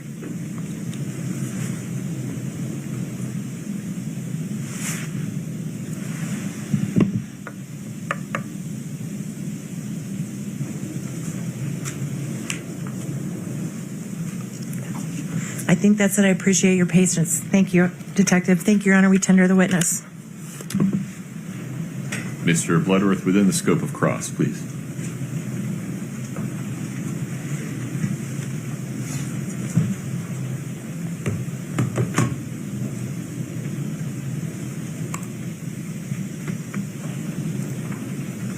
Detective O'Driscoll, in this case, are you the lead investigator among many investigators? Yeah, it's a large team. I've had a lot of help.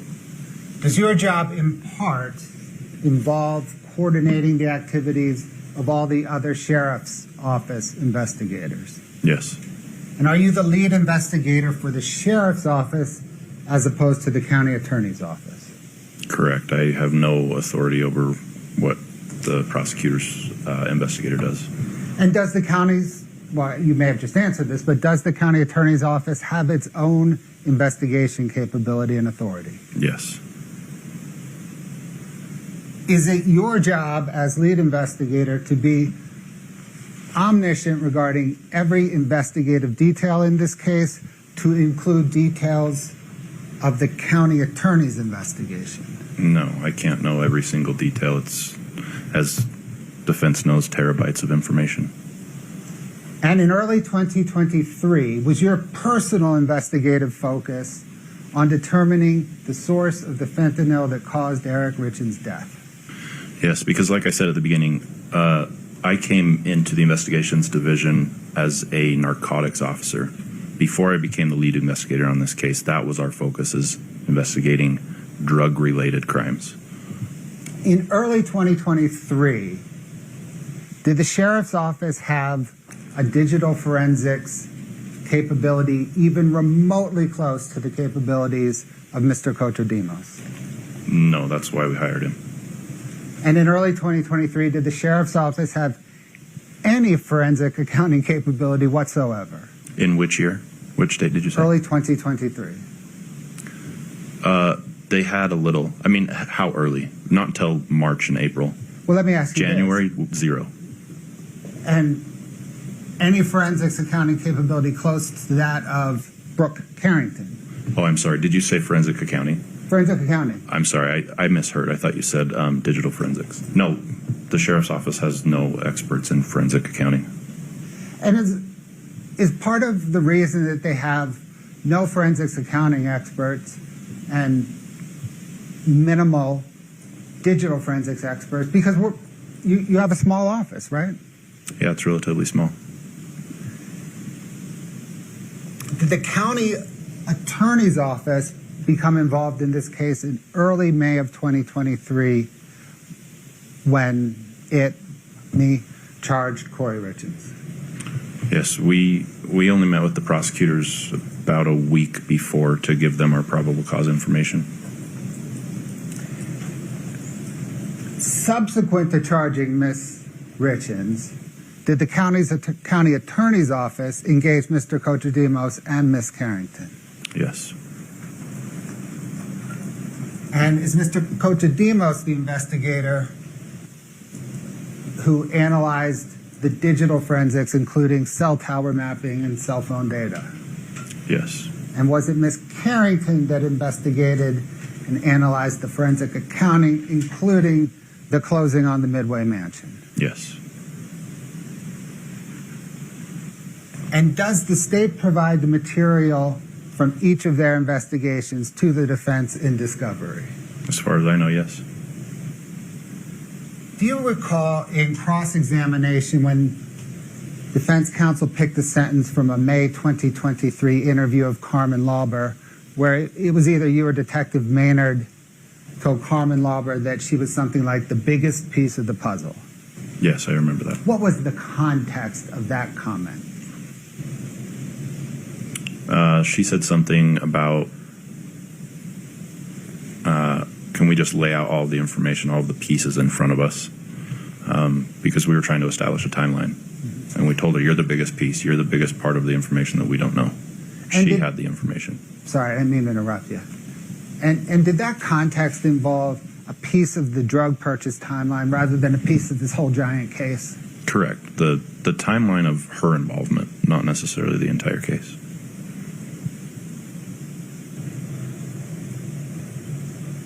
And did that interview predate any information on the forensic accounting? Yes. And We didn't even get into that until well after. And did it predate any of Mr. Kochodimos' investigation? Yes. And did it predate your understanding of Kouri Richins' relationship with Josh Grossman? Yes.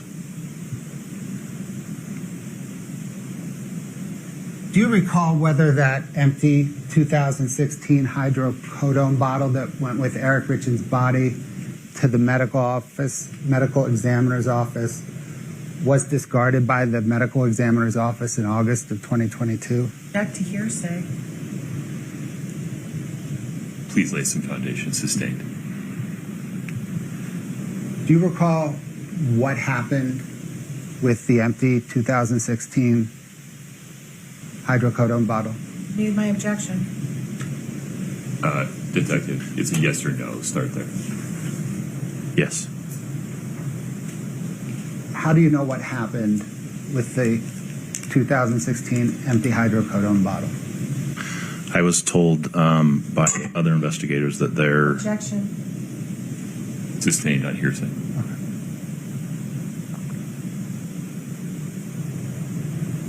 Did you or Detective Maynard give Carmen Lauber a ride to anywhere other than Wasatch County Drug Court or her attorney's office?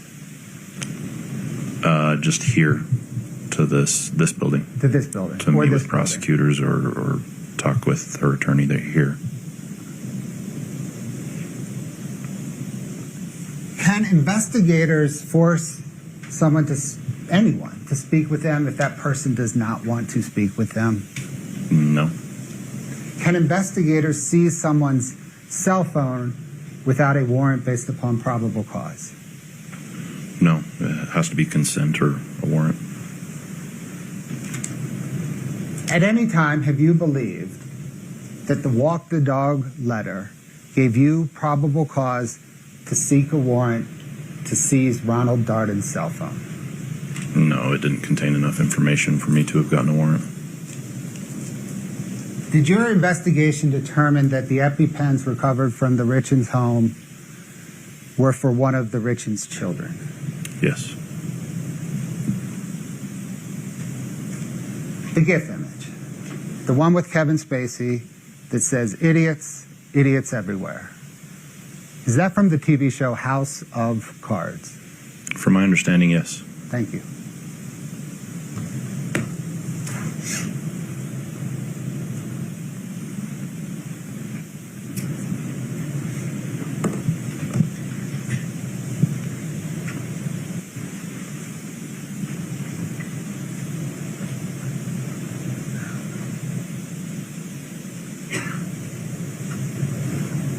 I'm sorry, is he finished?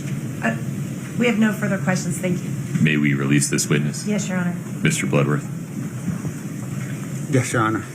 Detective O'Driscoll, you are free to go. You are released from any subpoena. Thank you. Thank you, sir.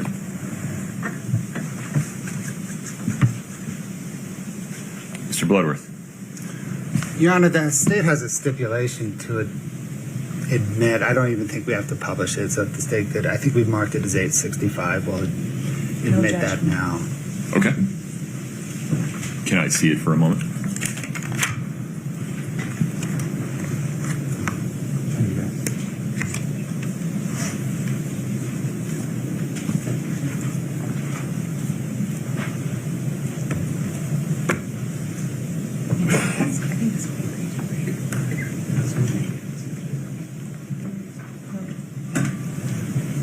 Your Honor, ma'am. Please.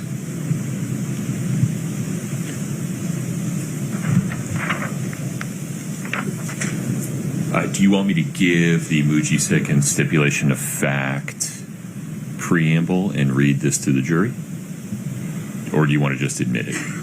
Your Honor, I think if we can just admit it now, during jury instructions, when the court would instruct on that, we can read this. All right. We'll have a discussion about whether to convert this into a stipulation of fact instruction when the time comes. Right. Thank you, Your Honor. Okay.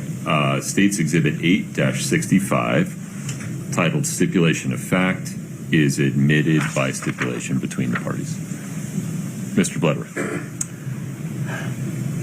Your Honor, state's in an interesting posture. Do you need a moment on the record outside the presence of the jury? We do. Okay. I think this would be an appropriate time to just set a schedule for the rest of the day. Are we going to be able to, it seems likely to me, you tell me, that we'll be taking a recess now but not coming back for about 90 minutes. Does that sound about right? Your Honor, that's my sense of it. I'm waiting on a defense decision. Okay. Well, in either way, I'll bet you a steak dinner it's going to be about 90 minutes, but we're going to rise for the jury, and I'll send out word through the bail. All rise for the jury. That's a lot of steaks.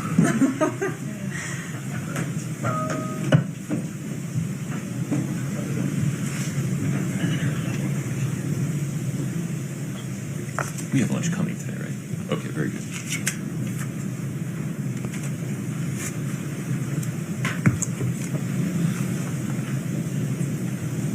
That's fine. I just think they appreciate Nellie. Yeah. Have a seat, folks. Thank you. I knew you were on it. All right, Mr. Bloodworth, we're on the record. The jury is not present. Tell me what's up.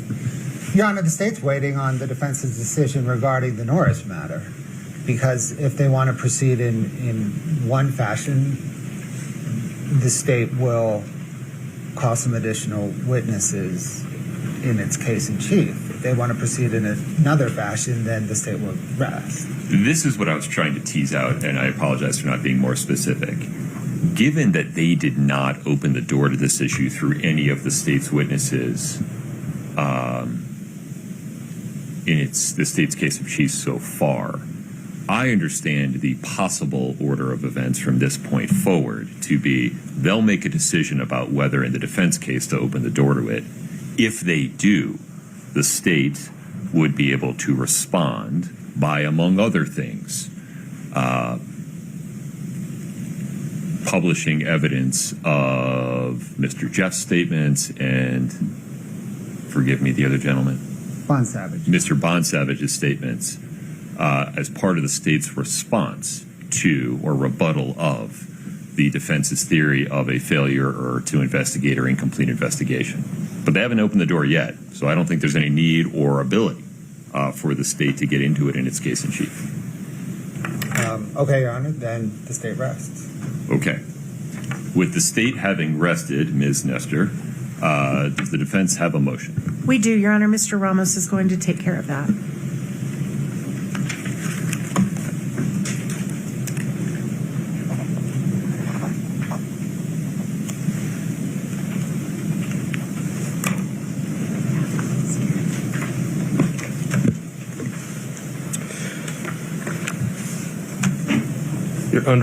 Your Honor, under both Rule 17-0 as well as 77-17-13, discharge for insufficient evidence, the defense presents the following and moves for a directed verdict. At the conclusion, this is just for the record, Judge, as Your Honor knows, at the conclusion of the evidence by the prosecution, which has just been done, the court may issue an order dismissing any information or indictment or any count thereof upon the ground that the evidence is not legally sufficient to establish the offense or offenses charged therein or any lesser included offense. Judge, based on the evidence that has been presented over the past 10 days or so, including all inferences, of course, that can be reasonably drawn from the evidence, it is the position of the defense that some evidence exists from which a reasonable jury could find that some, however, not all of the elements of the crimes that have been proven beyond a reasonable doubt. In terms of the sufficiency of the evidence, Judge, I'll start backwards, starting with count 5. With regards to the forgery, even looking at all the inferences in favor of the state, we do not believe that the state has proven a specific intent to defraud as it relates to the forgery. There's no proof that the signature was done without Eric's authority. And even assuming that the defendant, Ms. Richins, signed on behalf of Eric with or without permission, that itself does not conclusively presume that because she signed the name of Eric, that a forgery has occurred. The act, in other words, of signing another's name without permission doesn't constitute forgery, again, unless it was done with the intent to defraud, which we don't believe it has been met here.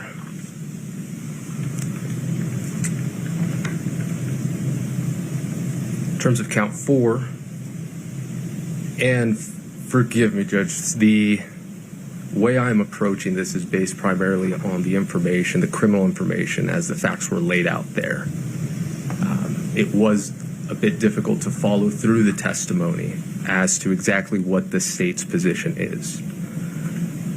According to the criminal information, the basis for the true stage count 4 insurance fraud is that Ms. Richins, or rather True Stage left the voicemail with Ms. Richins requesting a copy of the prescription, any prescription Mr. Richins had for fentanyl. Then later that same day, Ms. Richins informed True Stage that fentanyl was not prescribed and that she had no idea how Eric obtained the fentanyl. I think it's that last clause of that sentence that this is the state's prima facie showing. Do you see it differently?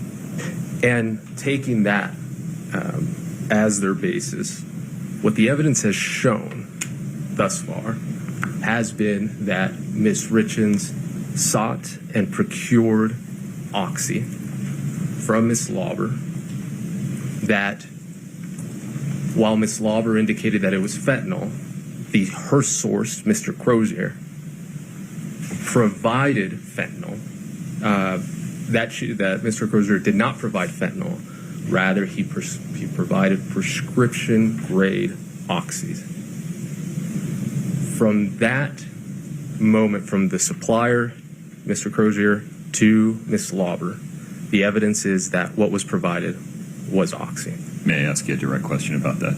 Sure. Why couldn't a jury, properly instructed on the law and consistent with the court's duty when considering a motion for directed verdict, drawing all inferences in the state's favor, view the evidence as showing that Robert Crozier sold to Carmen Lauber 15 to 30 bluish pills marked M30. Carmen Lauber provided them to Kouri Richins, and then, based upon the testimony of Eric Haskell, that during that time frame, bluish pills marked M30 likely contained fentanyl.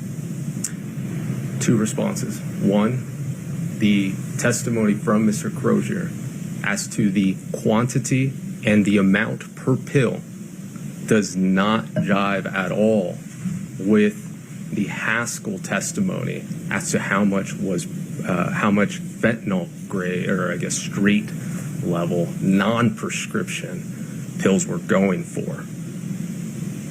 What was indicated in the evidence was the amount that was paid was consistent with prescription grade oxys.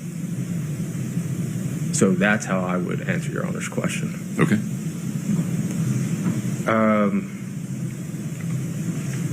Count 3, as I understand it, is that Ms. Richins, again according to the criminal information, had indicated a phone number with an incorrect digit.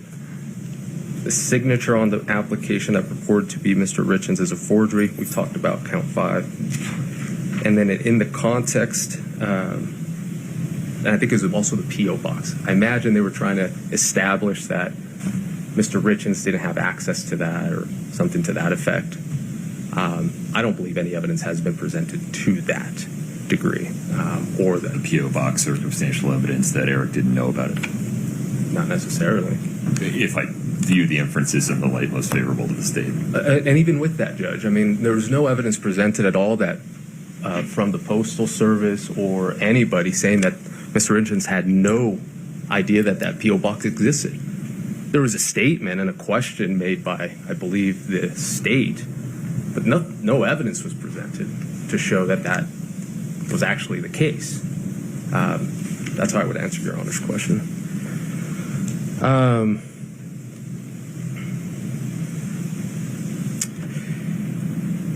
Also, an interesting point. Term life insurance. At the moment that she allegedly signed on behalf of Eric and was submitted and was paid from her account, I am not certain that Your Honor could find that that term life insurance actually had value. What I mean by that is that there is case law, of course, in the civil process or context, that in the context of term life insurance, Utah courts have specifically addressed whether such policies have value as property. And the Court of Appeals in Beckham v. Beckham, I didn't write down the citation, I'll provide that, Your Honor, held that term life insurance policies generally have no cash value and therefore no property value. This is, of course, in the context of marital assets. So I bring that up. I think that's an interesting point. Obviously, it was marked for $100,000, but the actual value of that, I don't know, it raises an interesting issue. Doesn't the statute talking about the elements of that particular crime for count 3 talk about property, money, or things obtained or sought to be obtained? Correct. And that was going to be my last point, is at that moment, what the state needed to provide or prove, put forth evidence, is that at the moment that Ms. Richins allegedly signed on behalf of Mr. Richins for $100,000 term life insurance, that at that moment she knew that she was going to attempt to take her husband's life. And I don't believe they've met that, Judge. That's how I would answer that. Okay. With regards to count 2 and 1, most of these arguments overlap, but I will attempt to keep them separate, Judge.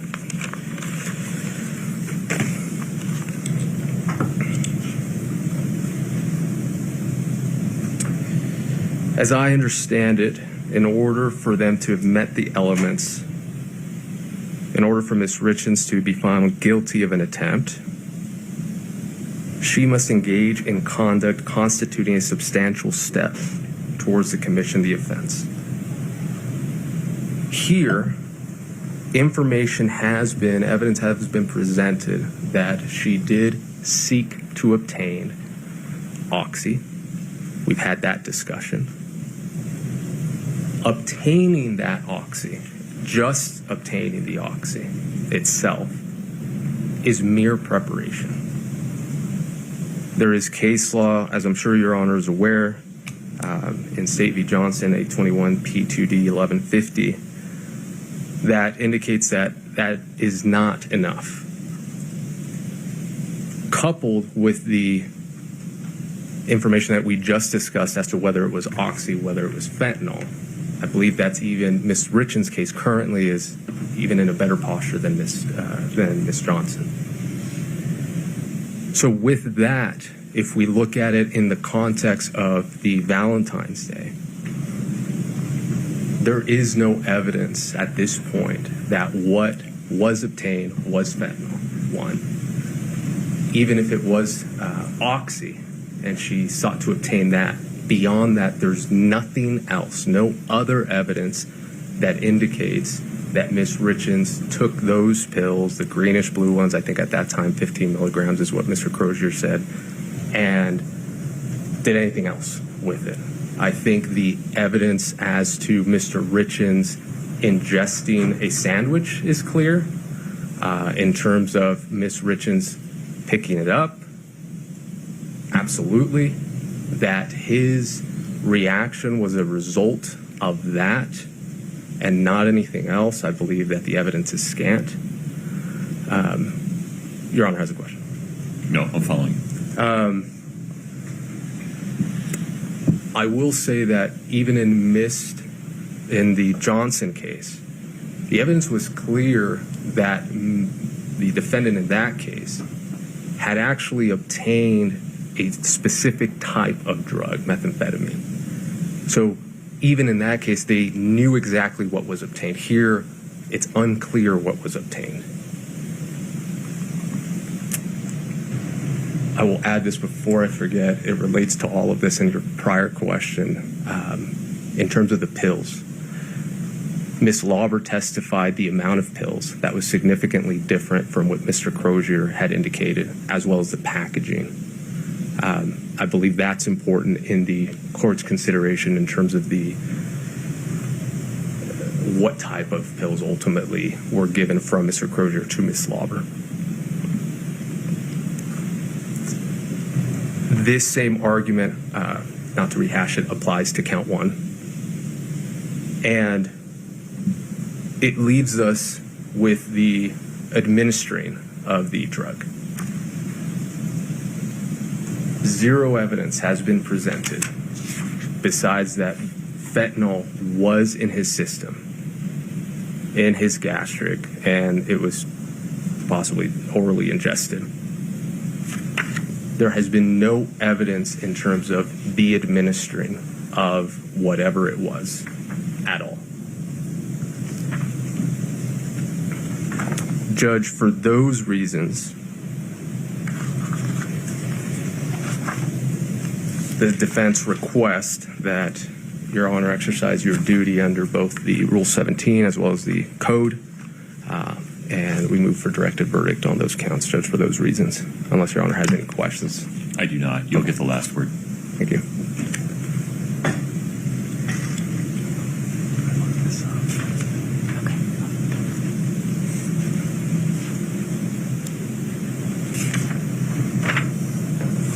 Your Honor, can I perhaps begin by asking the court if the court has any particular element that they would like the state to speak on? No, I understand the standard. I believe I understand the state's theory on each of the counts, especially 1, 2, 3, and 4. Speak to count 5 if you want to. Specifically, Mr. Ramos's argument regarding lack of believable evidence regarding intent to defraud.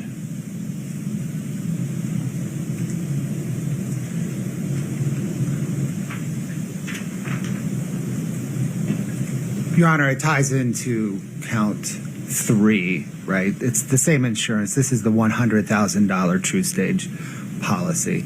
And the scheme charge, the scheme fraud in count 3 is that Kouri Richins, at the time she took out that $100,000. Well, this is interesting.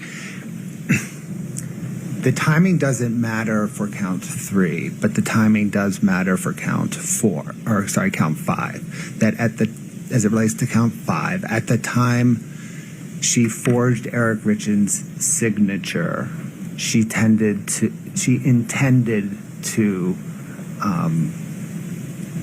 defraud. I think the evidence that supports her intent is the fact that nothing on the face of the application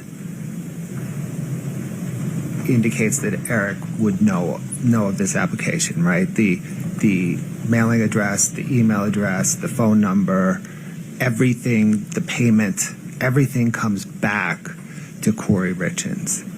And she signed this, I think it was late January 2023, at a time when she had... January 29, 2022, correct? I'm sorry, 2022. It was the end of January 2022, at a time when she had already begun asking Hayden Jeffs and Carmen Lawler for drugs of some sort, at a time when she had already expressed her interest in starting a fresh life with Josh Grossman, and at a time when she had told Becky Lloyd that she would be better off if Eric was dead, and at a time when she had told Josh Grossman if he would just go away. So there is sufficient evidence in the light most favorable to the state that a reasonable jury could find that on January the 29th, when she forged Eric Richins' name, she had intended the entire fraud scheme that's charged in count 3. Understood. Anything further? No, Your Honor. Okay. Thank you. Mr. Ramos, anything further, sir?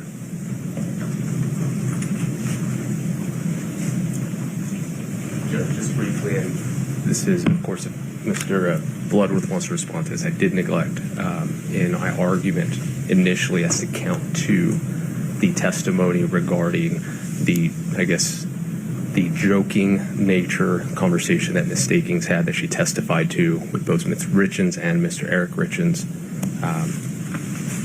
Of course, Your Honor heard that, so I would just add that for the record. Understood. Thank you. Thank you. Mr. Bloodworth, anything further? No, Your Honor. All right, folks. I appreciate the argument. This is an important motion. Let me just take 5 minutes to collect my thoughts, and I'll give you a ruling. We'll be in recess until 5 of noon. Thank you. All right.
Okay, we're back on the record in case 231-500-139. Counsel for the state are present, counsel for defendant and the defendant are present.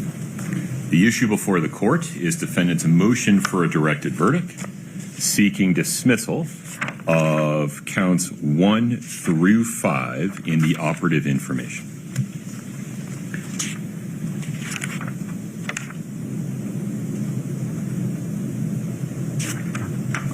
It has long been established that the elements needed to make out a cause of action may be proven by direct and by circumstantial evidence.